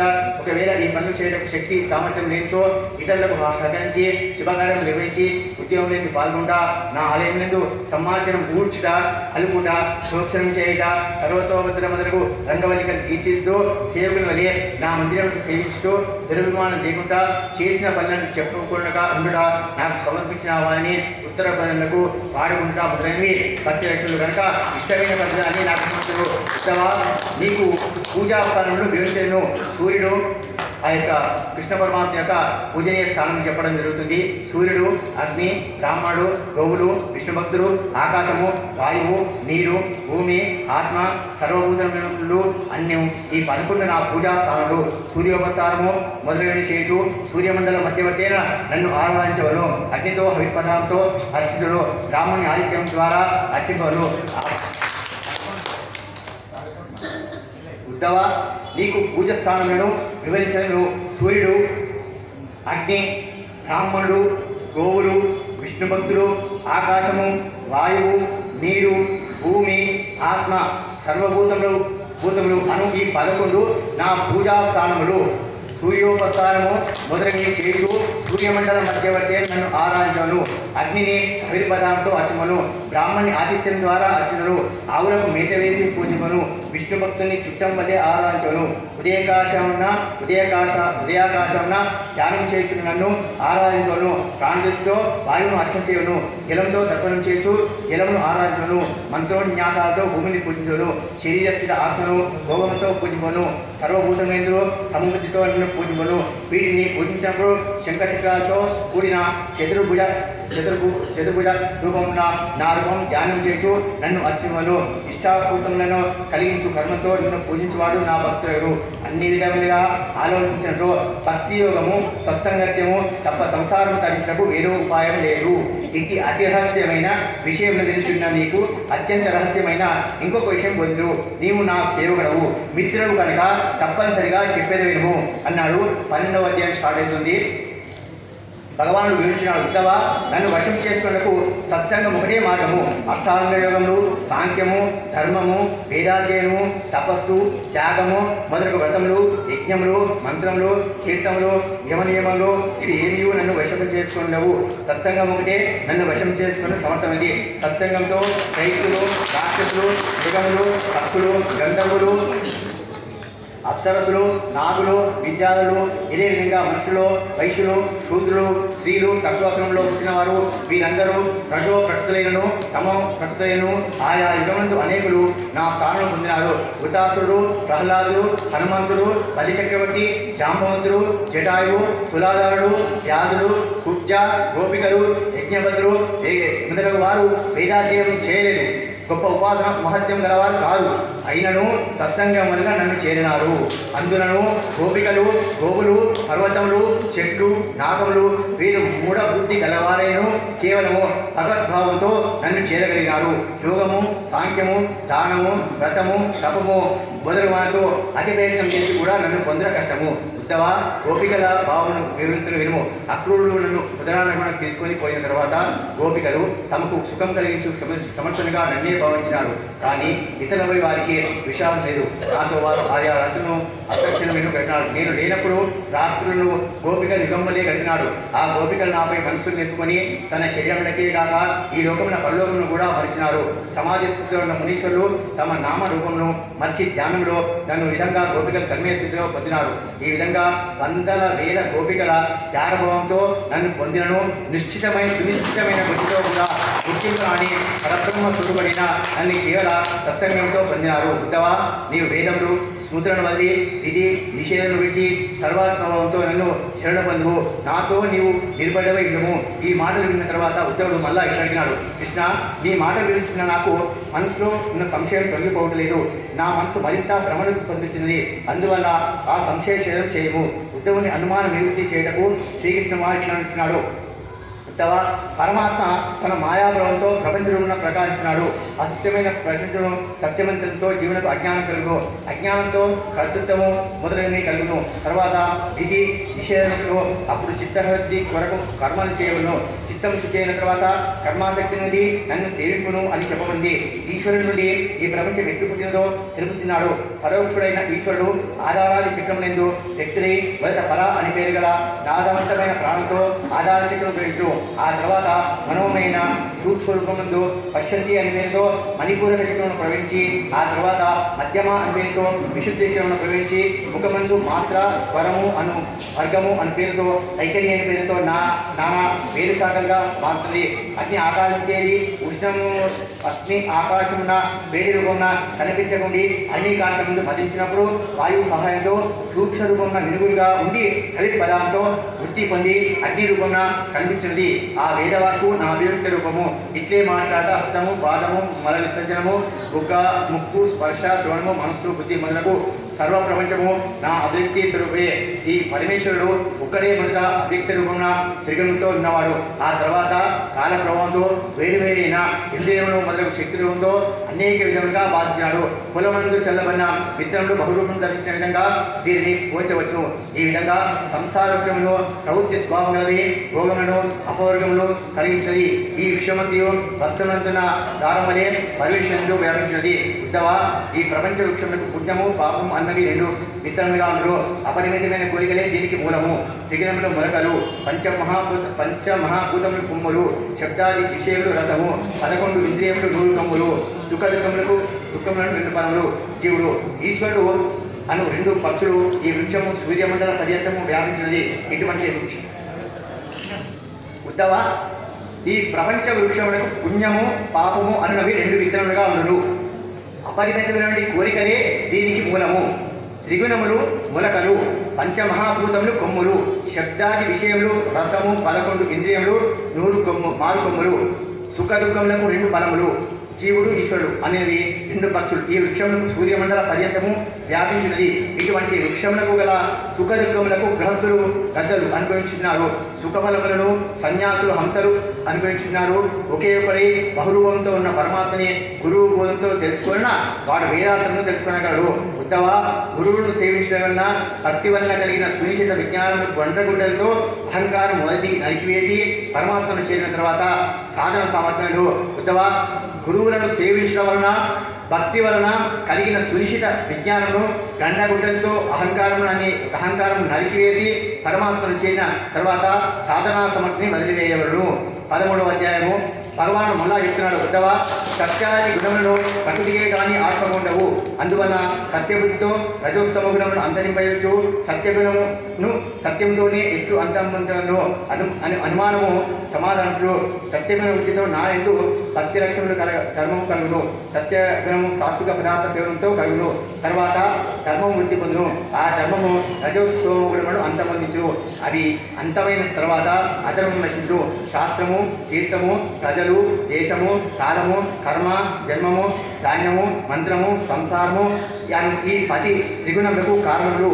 వీటిలో పెద్దలు ఏ దాన్ని మెచ్చుకుందరో అది సాత్వికములు, దేనిని నిందించరో అది తామసములు. ఈ 2 కాక మిగిలివి రాజములు. సత్యగుణవృద్ధి కొరకు సాత్వికం సేవించవలను. దీనివల్ల ధర్మం కలుగును. దీనితో జ్ఞానం కలుగును. గుణములతో పుట్టిన శరీరము ఈ గుణములను దూరం చేసి ఏ విధంగా తాను శాంతిని పొందగలడు అన్న సంశయము కలగవచ్చును. వెదురు గుంగు సంఘర్షణతో పుట్టిన అగ్ని తన జ్వాలతో ఆ యొక్క వెదురు మనమంతయు కాల్చివేసిన తర్వాత ఆ అగ్ని కూడా శాంతును. ఇదే విధంగా దేహం కూడా గుణములను దూరం చేసి శాంతి పొందును. ఈ బోధ విన్న తర్వాత ఉద్ధవుడు శ్రీకృష్ణునితో ఈ విధంగా అన్నాడు, స్వామి శ్రీకృష్ణ, మనుషులు విహేసుకునే దుఃఖమునే కలిగించు అని తెలిసి కూడా కుక్కలు, గాడ్డలు, మేకల వలె మళ్ళా ఆ విషయంపైన ఎందుకు సేవిస్తున్నారు? ఇది ఎట్లు ఈ సంశయం తొలగింపు అని శ్రీకృష్ణ భగవాన్ అడిగాడు. ఉద్ధవ, మాయా వినయంతో ఇట్లు అనిపించిన దీన్ని నీకు సకాలంగా ఇద్దరు శ్రద్ధగా విను. మదించిన పురుషునకు దేహాలేని అహము నేను అను సత్యబుద్ధి అసత్య బుద్ధి ఉదయంలో ప్రవహించినప్పుడు మనస్సునందు వ్యాపించును. ఆ మనస్సునందు రజోగుణం వ్యాపించును. ఈ విధంగా రజోగుణంతో వ్యాపించిన మనస్సునకు సంకల్ప విషయములు కలుగు. దీనితో కామం కలుగును. తర్వాత కామోషుడై ఇంద్రియ విజయం లేనివల్ల కర్మం చేయదు. ఇక్కడించో వారు ఎవరికి కూడా దుఃఖవృత్తి కలగదు కదా అని సంశయం కలగవచ్చును. వివేకం గలవాడు రజస్తమోగుణంతో బుద్ధి చెదిరిపోయిను, మనస్సును నిగ్రహించుకును, వానిలో చిక్కుకోడు. ఉత్తవ, మనస్సును అదుపులో పెట్టుకున్నకు సులభోపాయం కలుగుతలేదు. పురుషుడు అలసత్యమును వదిలి శ్వాసను చేసి ఆసన విజయం పొంది ఆనంద రూపమైన పరబ్రహ్మందు మనస్సును సమర్పణ చేసి సమాధి చేయటకు ప్రయత్నాలు. అన్ని వైపుల నుండి మనస్సును మరచి నా ఇంకే ఆవేశిపోయాను.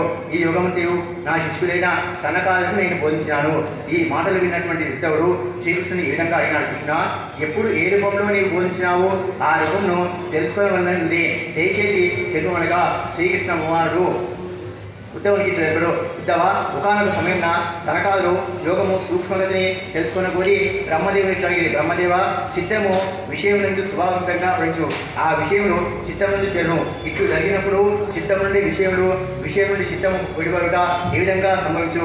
సనకాలు ప్రశ్న విన్నటువంటి బ్రహ్మదేవుడు ఆలోచిస్తూ ఈ ప్రశ్నకు మూలమును తెలుసుకొనలేకపోయినాడు. ఆ బ్రహ్మదేవుని బుద్ధి కర్మ చిక్కుకొని ఉండుటే దీని కారణము. సనకాలు అడిగిన ప్రశ్నకు సమాధానం తెలుసుకున్న కొని నన్ను ధ్యానం చేశాడు. ఆ సమయంలో నేను హంసరూపంతో బ్రహ్మ వద్దకు వెళ్ళినాను. సనకాలు నన్ను గుర్చి బ్రహ్మను ముందుకొని నీవెవరు అని అడిగినారు. సనకాలకు నేను చెప్పిన సమాధానము, మునీశ్వరులారా, మీరు అడిగిన ప్రశ్న ఆత్మకు సంబంధించిందా, శరీరానికి సంబంధించిందా? ఆత్మ విషయమైనతో ఆత్మ ఒక్కటే కనుక అనేక రైతులు నిర్ధారణ చేయదగిన మీ ప్రశ్న కుదుటకు అవకాశం లేదు. నిర్విశేషమైన ఆత్మకు ఏ ఖ్యాత్యాల విషయం ఆశ్రయించి సమాధానించుకోను. ఒకవేళ ఈ ప్రశ్న దేహంలోకి సంబంధించినది ఉన్నట్లయితే అది కూడా నిరర్థకమైన ప్రశ్నయే అవును. ఎందుకనగా సమస్త దేహములు పంచభూతములు కనుక అభిన్నములే. పరమాత్మ రూపకంగా చూసినను అభిన్నములే అవును. మనస్సు, వాక్కు, దృష్టి మొదలగు ఇంద్రియంతో గ్రహింపదగినది నేనే కనుక సర్వాత్మకుడు. పుత్రులారా, గుణములందు చిత్తమావలించును, గుణములు చిత్తమంది ఆవించును కనుక గుణములు చిత్తములు ఈ 2 పరస్పరము జీవుడికి దేహములకు ఉపాధులు మాత్రమే కానీ స్వరూపములు కావు. అందువల్ల మాటికి గుణములను సేవించడమనే అవి చిత్తమంది లోతుగా పాడుకొను. అంతేగాని ఆత్మ చిత్తంతో కానీ గుణంతో కానీ ఎట్టి సంబంధం లేదు. కనుక ఈ రెండింటిని కలిగిన వారికి నీ రూపభావన ఎత్తుగలను అని సంశయం కలవచ్చు.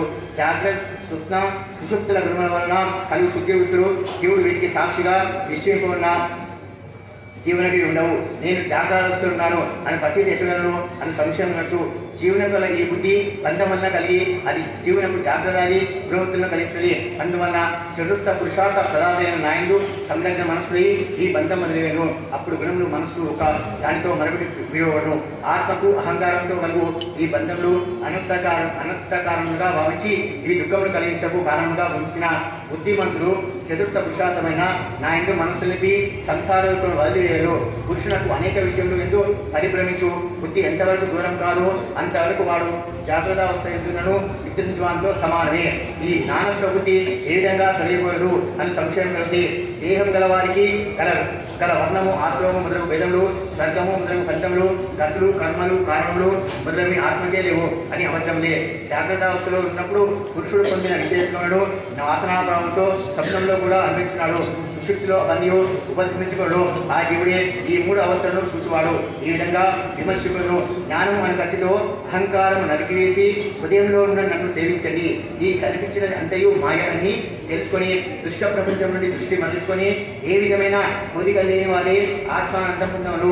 ఆహారాది ఆవశ్యకమైన ఈ శరీర ప్రపంచం కల్పనను ఇది వాస్తవం కన్నా వేరేది అని తెలుసుకున్నాను. మోహం పొందరాదు. సిద్ధిని పొందిన పురుషుడు ఏ శరీరంతో ఆత్మజ్ఞానం ఉందో వాడు కళ్ళు తాగిన మైకంలో ఉన్నవారు విడిపోయిన తన బట్టల గురించి తెలియక ఉన్నట్టుగా తన శరీరం ఉన్నదా పోయిందా మొదలగు విషయంలో గమనించడు. నిశ్చయంతో శరీరము క్షీణమైపోవడం కదా అని సందేహం కలగవచ్చు. ఇది సరి కాదు. ఈ శరీరం కూడా దైవవశమైనది కనుక దాని కర్మ ఉన్నంత వరకు జీవించేవారు. ఈ విధంగా ఆత్మవేకమైన పురుషుడు కళ్ళలో కల్పించిన శరీరం అబద్ధము అని గుర్తించి దానివల్లే ప్రస్తుతమైన శరీరం కూడా అబద్ధమైనది అని భావించి దానిపై ఆసక్తిని పెంచుకోడు. కనకాల ద్వారా శాంతిలోని అతి రహస్య విషయంలో మీకు తెలిపినాను. మీకు ధర్మబోధ చేయటకు విష్ణు భగవానుడు అయిన నేను యజ్ఞరూపుడవే వచ్చినాను. నేను యుగం ద్వారా శాంత్యం ద్వారా ప్రమాణములకు ప్రత్యక్షములకు అనుష్ఠీయములకు ధర్మములు ప్రభావములకు ఆశ్రయంగా ఉన్నాను. ఈ సమస్త గుణములు నిర్గుణములు నిరపేక్షును సర్వహితకారిని అయిన నన్నే పూజించు నన్నే సేవించును. ఉత్తవా నా బోధతో సరకాలు సందేహం తీరి నాకు నమస్కరించి సత్కారం చేసి భక్తితో నన్ను ఆనందపరిచినారు. ఈ విధంగా వారు నన్ను పూజించిన తర్వాత బ్రహ్మదేవుడు చూస్తుండగానే నిజంగా నేను తిరిగి వచ్చినాను. 14వ అధ్యాయం. ఉద్ధవుడు మళ్ళా ఇట్లా అడిగినాడు, కృష్ణ బ్రహ్మవాదులైన ఋషులు పురుషులకు శ్రేయస్సును కలిగించు అనేకమైన సాధనలు తెలిపినారు. వారిలో వైకల్పిక భావంతో అన్నింటికీ ప్రాణముండునా లేక ఒకేదానికే ముఖ్యత్వం ఉండునా దయచేసి తెలుపు. స్వామి తాము పరాపేక్షలేని భక్తి యోగం గురించి తెలిపినారు. దీని ద్వారానే నీ మనసు తెచ్చిడు కదా. ఈ ప్రశ్నలు విన్న శ్రీకృష్ణ భగవానుడు ఈ విధంగా అన్నాడు, ఉత్తవా వేదవాక్యులు కాలప్రభావంతో రచించిపోయినవి. ఈ వేదం నేను మొదట బ్రహ్మదేవునికి పోల్చాను. అతడు తన పుత్రుడైన మనువును తెలిపినాడు. ఆ తర్వాత భృగు మొదలకు సప్త ఋషులు వేదమును అభ్యసించారు.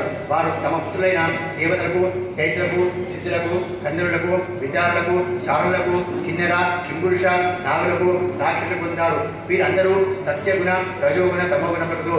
ఈ వేదం వలనే దేవతలు అసురులు మనుషులు మొదలకు వేదములు ఏర్పడినవి. ఈ విధంగా ప్రకృతి వేదితంతో మనుషులు పుత్రులు వేరువేరుగా ఉంటున్నవి. ఇంతేగాక పాండిత్యం పూర్ణంగా లేని వారు బోధనతో బుద్ధులు వేరవుతున్నవి. మరికొంతమంది ఆఖండ బుద్ధి గలవారు. వీరందరూ నా మాయా ప్రభావంతో బుద్ధి చెందిన వారే వారికి తోచే విధంగా శ్రేయోమార్గం చెప్పుతుందరు. మీమాంసకులు కర్మని శ్రేయోదాయకమైనదిగాను కార్యాలంకారు రచయితలు కీర్తిని వాత్సాయనాలు కామమును యోగశాస్త్ర ప్రవర్తకులు సత్య క్షమాదులను దండనీతిని రచించారు. ఐశ్వర్యంనే పురుషార్థంగా బోధించినారు. ఇక చార్వాక మతమును అవలంబించిన వారు త్యాగము భోగమును పురుషార్థంగా చెప్పిందరు. మరికొంతమంది యజ్ఞ దాన తపోవ్రతముల వల్ల యమ నియమాల వల్ల పురుషార్థం సిద్ధించని చెప్పుదురు. ఇది కానీ వీటన్నింటి వల్ల సాధించకుండా స్వర్గాది సుఖములు నిత్యములు కావు, పైగా సుఖమునే కలిగించడం కారణం అవుతుంది. అందువల్ల ఇవి అన్నీ నీచములే. ఇంతవా నాకు ఆత్మ సమర్పణం చేసి ఏ ఆపేక్ష లేకుండా పురుషునకు కలిగే సుఖము సంసార విషయంలో మనస్సు గల వారికి లభింపదు. ఈ విధంగా నాకు మనస్సును సమర్పణ చేసి సంతోషము శాంతులై సమబుద్ధి గల పురుషునకు సమస్త దిశలు సుఖమిడు. నా ఇందు ఆత్మ సమర్పణ చేసిన వాడు బ్రహ్మలోకమును సారూపతమును యథాధిపత్యమును యోగసిద్ధి మోక్షములు కూడా కొడు. నేనే వానికి ప్రియతములను. ఉత్తవా నీవు నా భక్తులవు, నా ప్రీతికి ప్రాప్తులవు. బ్రహ్మ శివుడు బలరాముడు లక్ష్మీదేవి నా శరీరం కూడా నీవలే నాకు చైతన్య కలిగించావు. ఇటువంటి నిరపేక్షమైన భక్తిని ఆదరణతో నా ఎందున్న సమస్త బ్రహ్మాండంలో పవిత్రం చేయడం తలంపుతో ఎల్లప్పుడూ నేను ఆ భక్తిని అనుసరించేందుకు ఇటువంటి భక్తులు కోరికలు స్పర్శలేని మనసులతో దివ్యమైన పరబ్రహ్మాత్మానంద సుఖమును అన్వించినట్టుగా ఇతరులు అనిపింపలేరు. మామూలు వాళ్ళను నా భక్తులు విశేషములు ఆకర్షింపలను సర్వసమర్థులైన భక్తులు ఆ విశేషములు అనుభవములు ఉత్తవ బాగుగా మండుతున్న అగ్ని కట్టెలను కాల్చి భస్మం చేసినట్టుగా నా ఇందరి భక్తి పాపములను బూడిద చేయను. భక్తి నన్ను వశీకరించుకునే విధంగా సాక్ష్యము జ్ఞానము తపస్సు యోగాలు వశీకరించగలవు. నేను కేవలం భక్తితో మాత్రమే వశపడుదును. నా ఎంతున్న భక్తి కుక్క మాంసం తినని చెండాలని కూడా జాతి దోషమును పోగొట్టి పవిత్రం చేయగలరు. సత్యము దయ అహింస మొదలగు ధర్మంలో భక్తిహీనులైన వారిని పవిత్రం చేయలేవు. శరీరం పులకించ సంతోషంతో ఆనందంతో రాడ అరుణి లేకపోయినచో భక్తి చేయగలను. ఇది లేక మనస్సు ఏ విధంగా శుద్ధిని పొందును. భక్తి పాలిష్యంతో మాట గద్గతమును చిత్తం లభించిపోవును. ఆ స్థితిలో ఉన్నవాడు నవ్వును ఏడ్చును నాట్యమాడు. ఇటువంటి నా భక్తులు ఈ ప్రపంచమంతటిని పవిత్రం చేయను. అగ్నియందు కలిగిన బంగారం తన మాలిన్యం దూరం చేసుకుని తన నిజ రూపం పొందినట్టుగా ఆత్మ భక్తి యోగంతో కర్మవాసను వదిలి నా రూపమును పొందును. నా కథను గానం చేయుట వినుట మొదటి వాటితో పరిశుద్ధమై నా సూక్ష్మను దర్శించగలరు. విశేషములను గురించి ఆలోచించువాని మనసు విశేషములను తెచ్చుకోవను. అదేవిధంగా నా గురించి ఆలోచించువాని చిత్తం నా ఇంతే లీనమును.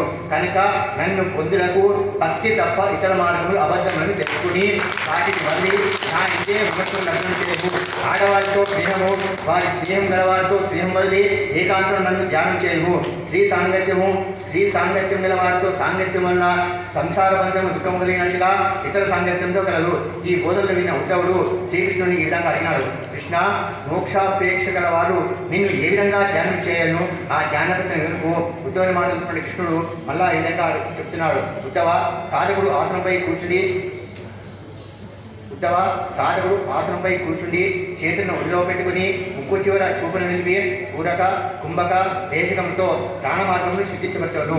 కంఠానాదంతో సమానమైన స్వరంతో ఓంకారానందులు మూలస్థానం నుండి ప్రారంభించి మూర్ధ అంటే తల వరకు తీసుకుని వెళ్ళి స్థిరపరచును. ఈ విధంగా ప్రణయుక్తంగా ప్రాణాయామను ప్రతిదినము 3 పర్యాయములు 10 సార్లు చొప్పున అభ్యాసం చేయొచ్చు. ఒక నెల తర్వాత ప్రాణవాయువును చేయించాడు. ఆ తర్వాత శరీరం ఉన్న వనాలపై వైపు ముఖం క్రిందిగా ఉంచి ఉదయకమలను ఉత్తమంగా భావించు. ఆ కమలమున ఎంతున్న కర్ణికేందు అంతర్గతమైన సూర్య చంద్రాంకేందు పత్ని మండలమున నా రూపమును ధ్యానం చేయడు. ఆ రూపము 4 గుండెలతో ఉన్నదిగాను సుందర శాంత సుకపూరములు కలిగిన ముఖము కుండలంతో దీపంగా మరొకటి పీతాంబరం నుంచి నీలమేక ఛాయ కలిగి శ్రీవత్సాలంకంతో ప్రకాశించినదిగాను శంఖ చక్ర గదాలతో వనమాలతో విరాజిస్తున్నదిగాను సుందర నూపురంతో ప్రకాశించిన పాదములు కలిగాను కిరీట కటిసూత్ర అంగంతో కూడి సర్వాంగ సుందరంగా ప్రసన్న దృష్టిలో ఉందిగాను పాలుతూ నా రూపముది సమస్త అంగంపై దృష్టి మనస్సు లగ్నం చేసి నన్ను దాచుడు. ఇంద్రియ విషయం నుండి మనస్సును మరచి ఇంద్రియములను మనస్సుతో ఆగంచి ఆ మనస్సును బుద్ధితో ఆగంచి సర్వంగా చూసి నాపై బుద్ధిని నిలుపును. నా ప్రధానంలో వ్యాపించి ఉన్న మనస్సును ఆకర్షించి స్థిరము నుంచి ఏకాగ్రం చేసి ఏ ఇతర దృష్టి లేక చిరునవ్వుతో పెరిగిన నా అంశంను భావించుకును. మళ్ళా ఇతర విషయంలో ఆలోచించడు. తర్వాత అక్కడ స్థిరమైన మనస్సును ఆకర్షించి సర్వకారణ రూపమైన నా ఇంద్రుని నింపి ఆ కారణ రూపం వదిలి ధ్యానించువారు జయమైన వాడు అని వేదమును కూడా ఆలోచించడు. ఈ విధంగా స్థిరబుద్ధి గలవాడు నన్ను తన ఆత్మయందు తనను నాయందు సర్వాత్మయందు జ్యోతి ఎందు కలిసిపోయి ఉన్నట్టుగా దర్శించాడు. ఈ విధంగా తీవ్రమైన ధ్యానంతో నాపై మనస్సు సంలగ్నం చేసి యోగులకు దృక్కు దృశ్యము ద్రష్టాదర్శము అను భ్రమ శాంతించును. 15వ అధ్యాయము. మళ్ళా భగవంతుడు ఈ విధంగా అంటున్నాడు. ఉద్ధవ, జితేంద్రుడైన యోగికి సిద్ధులు స్వయంగానే సిద్ధించారు. ఈ మాటలు విన్న ఉద్ధవుడు ఇట్లా అడిగినాడు. స్వామి, ఏ విధమైన దానితో ఏ పేరు కలిగి ఎటువంటిది ఆయన సిద్ధి సాధించదు? సిద్ధులు దానిలో 8 విధాలుగా అంటారు. వీటిని గురించి వినుకు. ఈ విషయం నువ్వు తెలిసిన వాడవు, నీవు ఒక్కడవే, ఇతరుల చివరికి ఈ విషయం తెలుగు. ఈ మాటలు విన్న శ్రీకృష్ణుడు ఇచ్చి చెప్తున్నాడు. ఉత్తమ, యోగశాస్త్ర నిపుణులు సిద్ధులు 18 విధులుగాను ధారణలు 18 విధులుగాను చెప్పినారు. వీటిలో నేనే ప్రాధాన్యం వహించినవి 8 మాత్రమే. తక్కిన 10 గుణాకారంగా ఆదరించినవి. అది అధిమ, మహిమ, లగిమ ఈ మూడు దేహములకు సంబంధించినవి. ప్రాప్తి, ప్రాకామ్యము, విషిత, వశిత, కామావసాయత మొత్తము ఈ 8 స్వభావ సిద్ధమైనవి. శరీర సంబంధములకు ఆకలి, తప్పి, మొదలగు లేకుట, దూరశ్రవణము, దూరదర్శనము, మనోవేగము, కామరూప ప్రాప్తి, పరకాయ ప్రవేశము, స్వేచ్ఛాగుణము, దేవతలు మరియు అప్సరలతో కలిసి క్రీడలు దర్శించ, సంకల్పశక్తి, తిరిగిరేని ఆజ్ఞ ఈ 10 గుణాకారముగా ఎన్నవి. ఉత్తవ ఇక శుద్ధస్థితిను తెలుపదము. వికార జ్ఞానము, బృందారాహిత్యము, పరిచిత జ్ఞానము, నీరు, అగ్ని, సూర్యుడు, విషయము మొదలు వారిని సమీపజేయక పరాజయం లేకుండా అని 5 కూడా యోగసిద్ధులే. ఏ దానంతో ఏ సిద్ధి కలిగినో ఆ దానం నుంచి చెప్పలేము. భూతములను సూక్ష్మ ఉపాధి ఎందు నా ఎందు భూత సూక్ష్మాకారమైన మనస్సును దారి చేయడం వలన అనిమా సిద్ధి పొందవచ్చు. జ్ఞానశక్తి రూపమైన ఉపాధి గల నా ఎందు మహాతత్వకారకమైన మనస్సును దారి చేసి మహిమాను స్థితిని పొందవచ్చు. ఆకాశాది పంచభూతముల ఉపాధి గల నా ఎందు మనస్సు నుండి ఆయా భూతముల యొక్క మహత్యమును వేరువేరుగా పొందవచ్చు. ఇదే విధంగా వాయువు ఉన్న భూతంగా పరమాణుమయమైన నా ఎందు చిత్తము దానం చేస్తూ లగిమా సిద్ధిని పొందవచ్చు. ఐకారిక అహంకార ఉపాధి గుడైన నా ఎందు ఏకాగ్ర చిత్తం దానం చేస్తూ సకల ఇంద్రియములకు అధిష్టానమైన ప్రాప్తి సిద్ధిని పొందగలరు. క్రియాశక్తి ప్రధాన రూపమైన మహాశక్త ఉపాధి రూపమైన నా ఎందు చిత్తము దానం చేసేవాడు నా సర్వశ్రేష్టమైన ప్రాకామ్య సిద్ధిని పొందరు. త్రిగుణ మాయా ప్రేరమైన విష్ణువంతు చిత్తము దానం చేసిన వాడు విశిష్ట సిద్ధిని పొందరు. నా 4వ రూపమైన నారాయణ పొందు మనస్సు లగ్న ధారణ చేసి మనస్సు ధారణ చేసిన యోగి వశిష్ఠ సిద్ధినవద్దు. నిర్గుణ పరబ్రహ్మ స్వరూపుడైన నా ఎందు మనస్సును ధారణ చేసిన వాడు పరమానందమును ఉచ్చు ప్రాఖ్యామ్య సిద్ధిని పొందరు. ఉత్తవ గుణహేతుకములైన సిద్ధులను వివరించలేను. శ్వేత దీపాధిపై నా ఎందు చిత్తము ధారణ చేసిన వాడు శుద్ధ రూపం సిద్ధిని పొందాడు.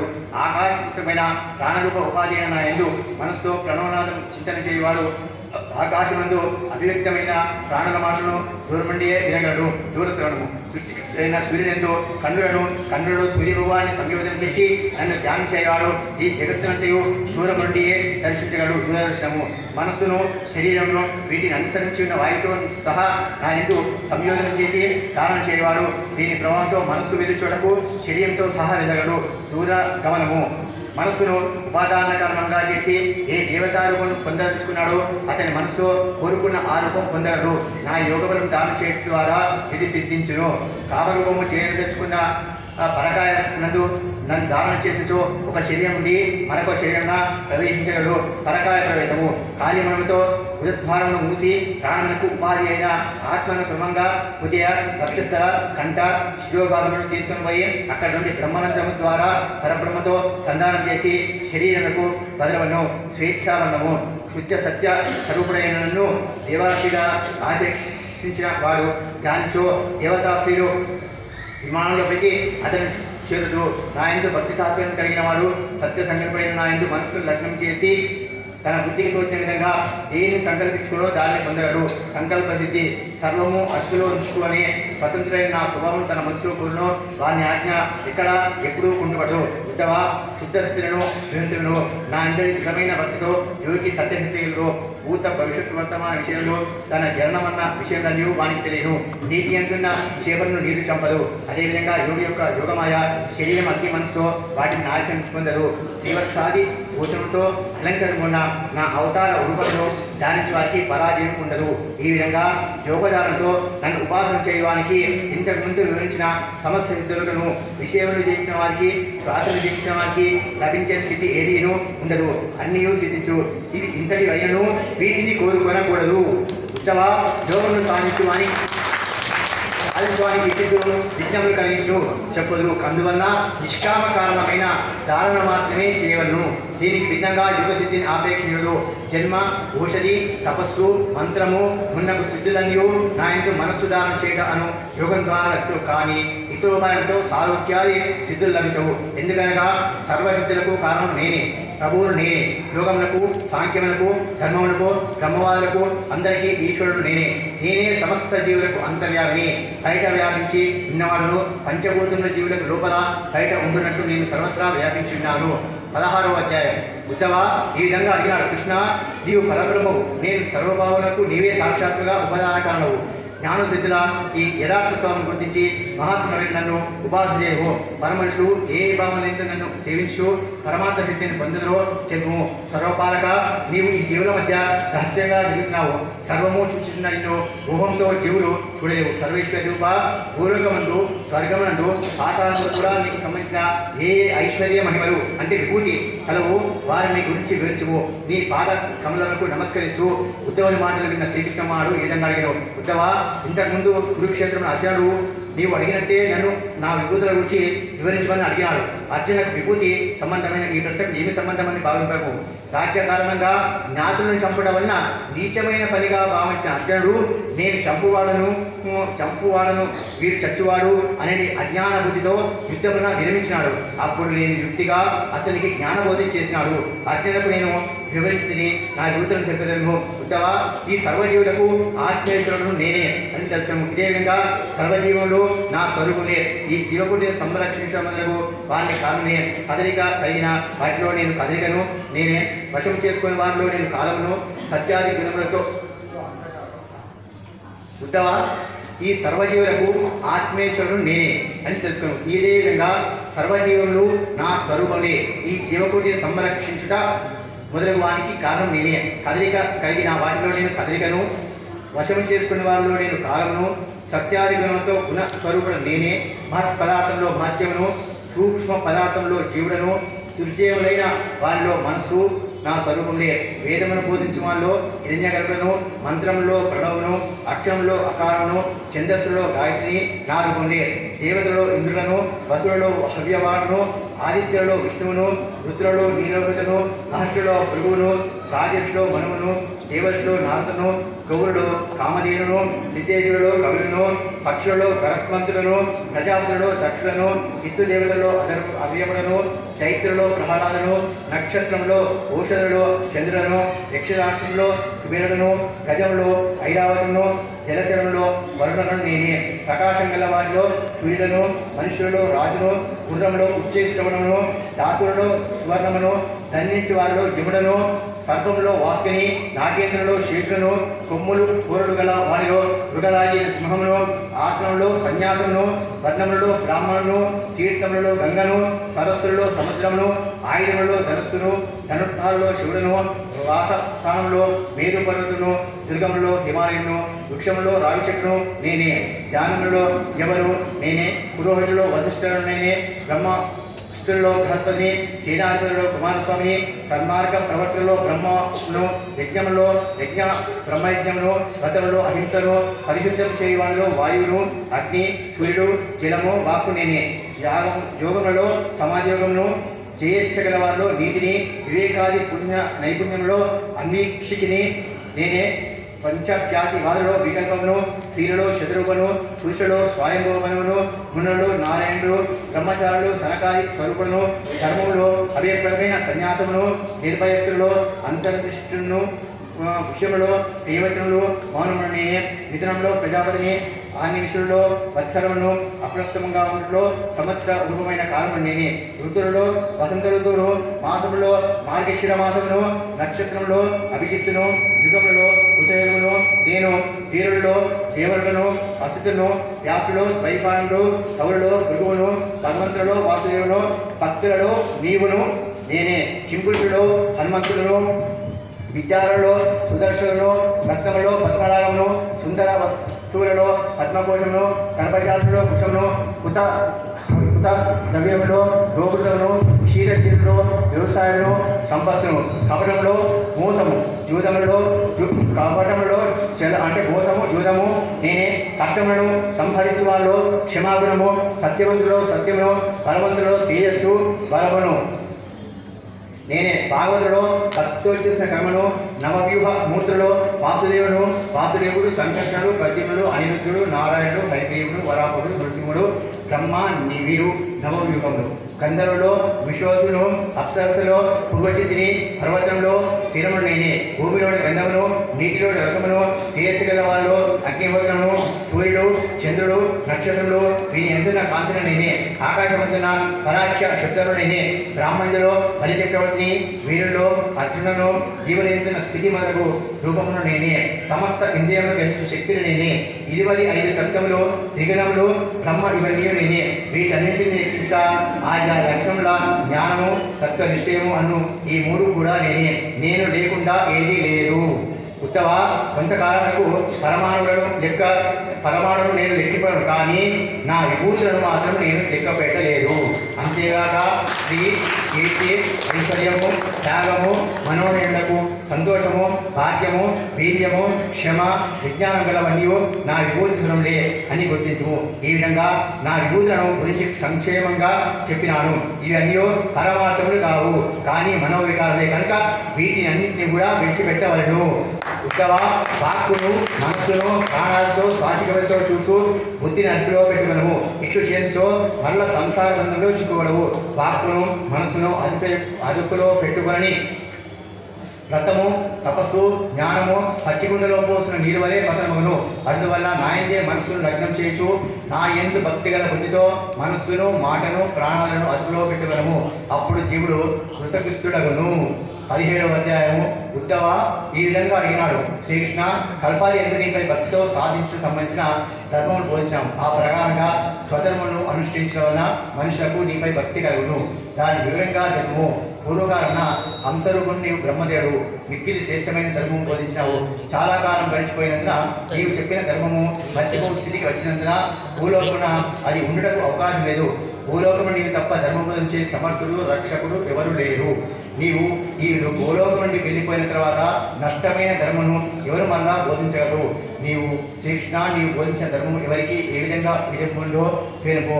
ఈ మాటలు విన్న శ్రీకృష్ణుడు ఉద్దంతున్నాడు, ఉద్ధవ నీవు అడిగినది సమంజసంగా ఉంది కనుక వర్ణ, ఆశ్రమ, ఆచారవంతులు ఆచరింపదగిన ధర్మం వీళ్ళు మొట్టమొదట ఉద్యోగమందు మనుషులందరికీ హంసవర్ణం పడి ఉండేను. ఆ యుగమున జన్మించిన వారందరూ జన్మంతోనే కృతకృతులు, అంతే పుణ్యాతులు అన్నట్టు, సాత్వికమైన వారు. అందుకే దానికి కృతయుగంగా పేరు వచ్చింది. ఆ కారణ ఓంకారమే వేదము. నేను వృషభులను ధరించి ధర్మమును అప్పటి జనులు తపోరుషులై హంసను ఉపాసించేవారు. తర్వాత త్రేతాయుగమున నా ఉదయం నుండి ఋగ్వేదము, యజుర్వేదము, సామవేదము, ఋగ్వేద, సామ, త్రైవిద్య 3 విద్యలు అవతరించింది.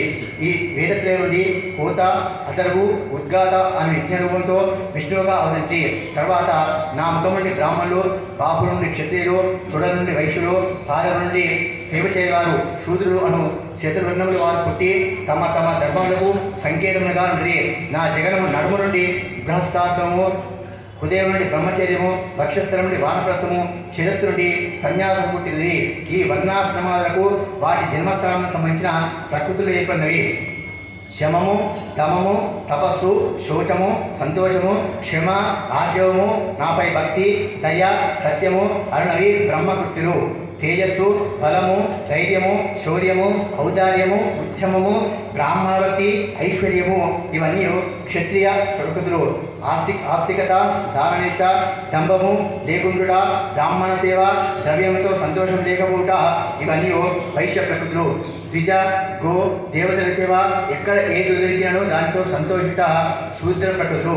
అశుచిగా ఉండుట, దొంగతనము, నాస్తికత, వ్యర్థకమైన కలహము, క్రోధము, కామము, విషయనిష్ట ఇవన్నీ ఈ 4 వర్ణములకు వేరైన వారి స్వభావం. ఈ 4 కాకుండా వేరే వారికి సంబంధించినటువంటి. ఉత్తవ అహింస, సత్యము, శౌచము, దొంగతనం లేకుండా, క్రోధం లేకుండా, లోభం లేకుండా, సర్వభూతము హితం చేయవలను బుద్ధి ఇవన్నీ అగ్నివర్ణములకు సమానంగా ఆచరింపదగిన ధర్మములు. బ్రహ్మచారి ధర్మంలో చెప్పలేను. ఇవి 2 విధాలుగా ఉన్నాయి. ఉపకుడియాన బ్రహ్మచర్యము, నైష్టిక బ్రహ్మచర్యము. ఉపకుడియాన బ్రహ్మచర్య ధర్మములు వినుము. బ్రాహ్మణుడు ఉపనయనము అను 2వ జన్మను పొంది గురుకులను నిర్వహిస్తూ గురువు గారు చెప్పించినప్పుడు వేదము అధ్యయనం చేయవలను. ఆ క్రమేణ మేకల, అఖిలము, దండము, యజ్ఞోపీతము, కమండలు, కుశలు, జడలు, ధరించుకుండవను. స్నానము, జపము, హోమము, బోధనము చేయనప్పుడు మరియు మల మూత్రములు విసర్జించు సమయంలో మౌనంగా పాటించను.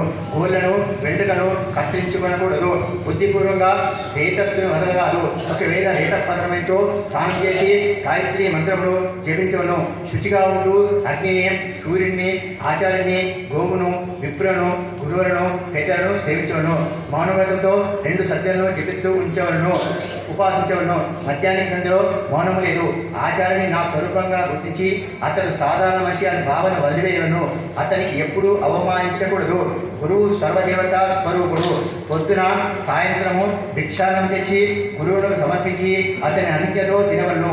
నిత్యము ప్రయాణము, శయనము, కూర్చుండ మొదలగు సమయంలో గురువు గారికి అతి దూరంగా ఉండగా చేతులు జోడించుకుని అల్పుని వలె గురువును సేవించవను. ఈ విధంగా విద్య సమాప్తియకు వరకు సుఖమును వదిలి గురుకరుణ ఉండవలను. ఉపకుర్యాన బ్రహ్మచర్య ధర్మములు కొన్ని తెలుసుకున్నదగినవి.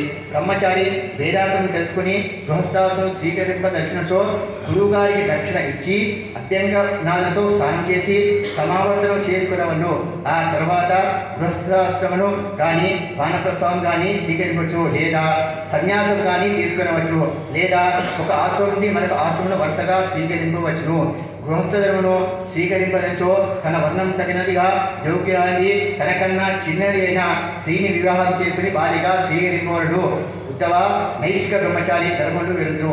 మహర్లోకమును తర్వాత బ్రహ్మలోకమును చేరదచ్చుకున్నవాడు తన దేహమునే గురువుగా దక్షిణగా సవరించను. అగ్ని, గురువు, ఆత్మ సర్వభూతంలో నా స్వరూపముగా ఉంచి నన్ను ఉపాసనను.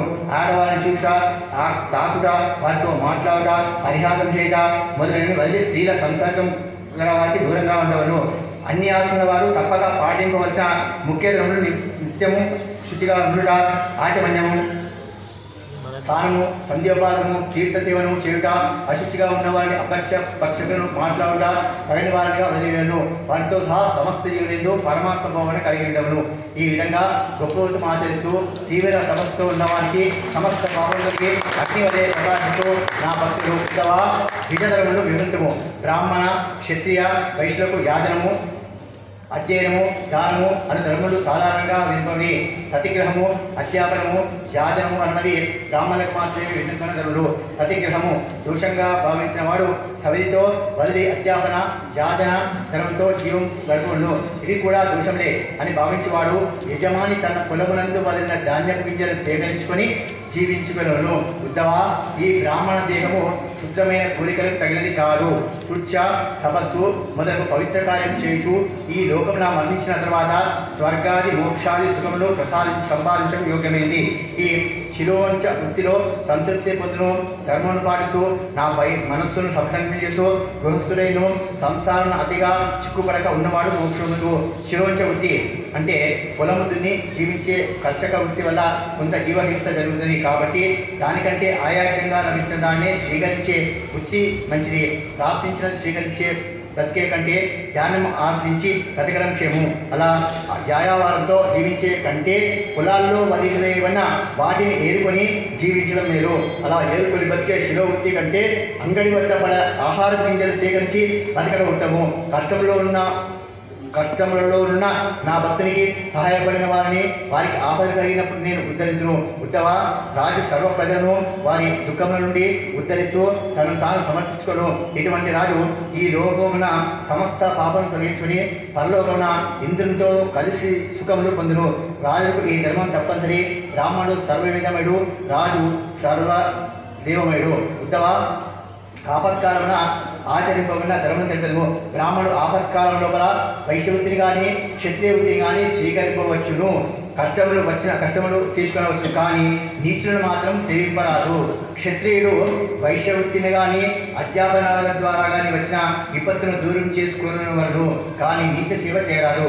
వైశ్యుడు శూద్ర వృత్తిని స్వీకరించవచ్చును. శూద్రుడు శాపనలుట మొదలగు గురుడాది వృత్తిని స్వీకరించు.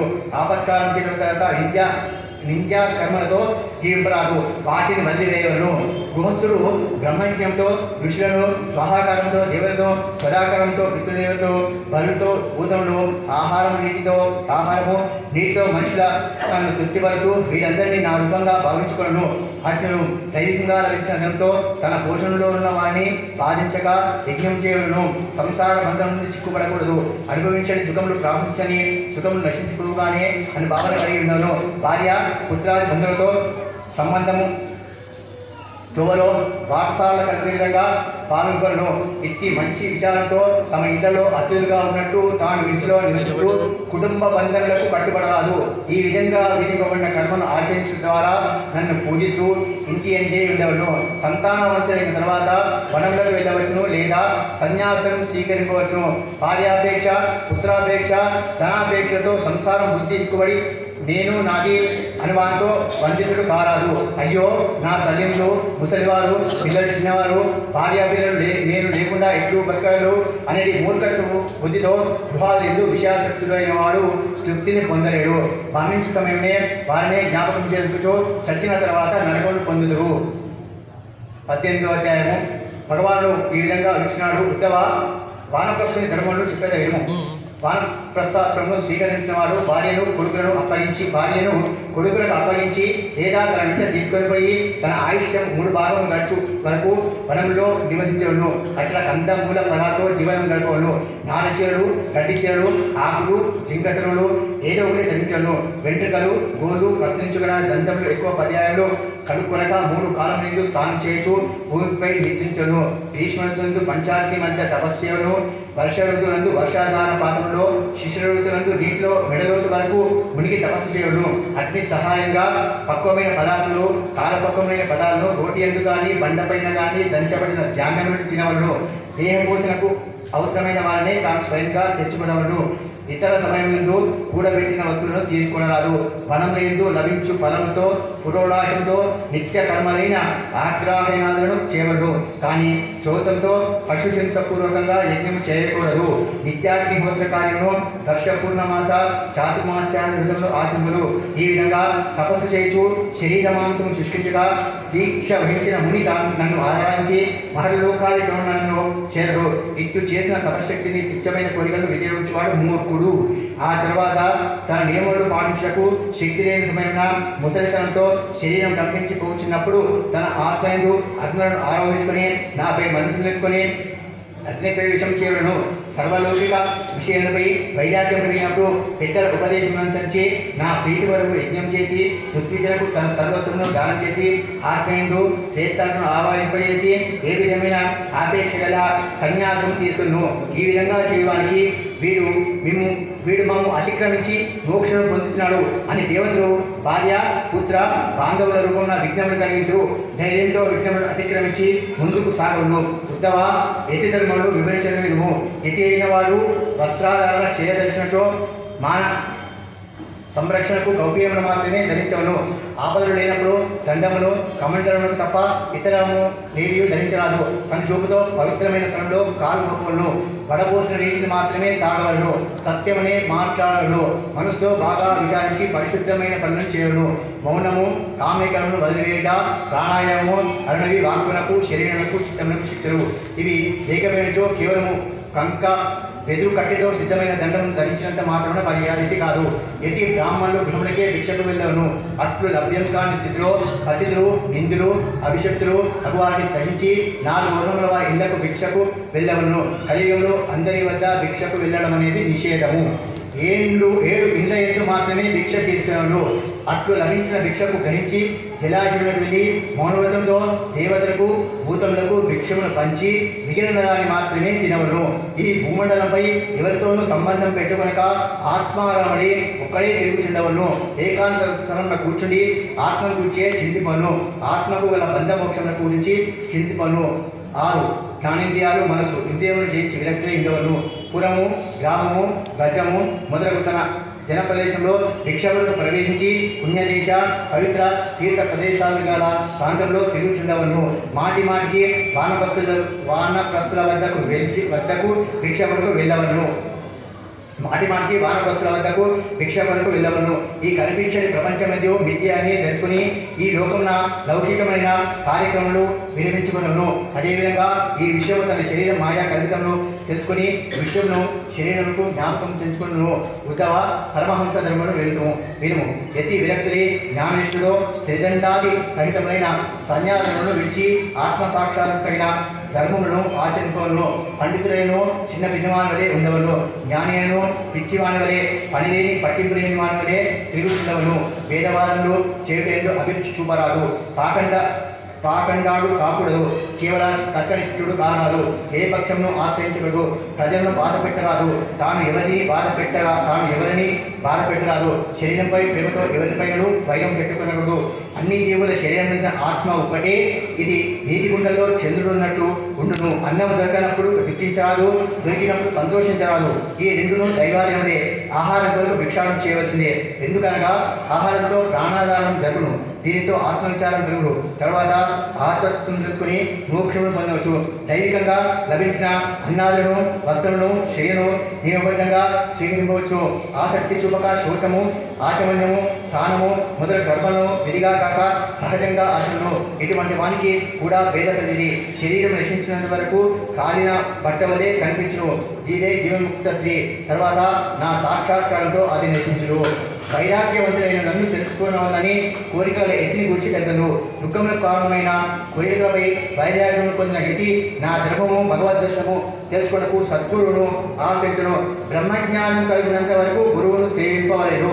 షడ్గర్గములు కామక్రోధాలు జయింపక జ్ఞానాలు లేనివాడే కేవలం త్రిదండంతో జీవించేటి దేవతలను తన ఆత్మను నన్ను తెలుసుకున్నవాడు. దాని కనుక వాడు ఇహలోక పరలోకములకు దృఢకు ఉపయోగపెట్టును. ఉత్తవ 4 వర్గముల వారు ముఖ్యంగా ఆచరించవలన ధర్మము తెలిపేమో క్షమము, అహింస, సన్యాసధర్మములు. అహింస, సన్యాసధర్మములు, తపస్సు, తత్వ విచారమన్నవి వానప్రస్థుంధరములు. భూతరక్ష, యజ్ఞాలు, ఋతుకారణ తప్ప ఏ ఇతర సమయంలో బ్రహ్మచర్యము, తపస్సు, శోచము, సంతోషము, భూతదయ, అందరిలో నన్ను దర్శిక గృహస్థధర్ములు. ఆచార్య సేవించ విద్యకు బ్రహ్మచారి ధర్మము. ఈ విధంగా నన్ను ఉపాసించేవాడు తొందరగా నాపై భక్తిని పొందగలరు.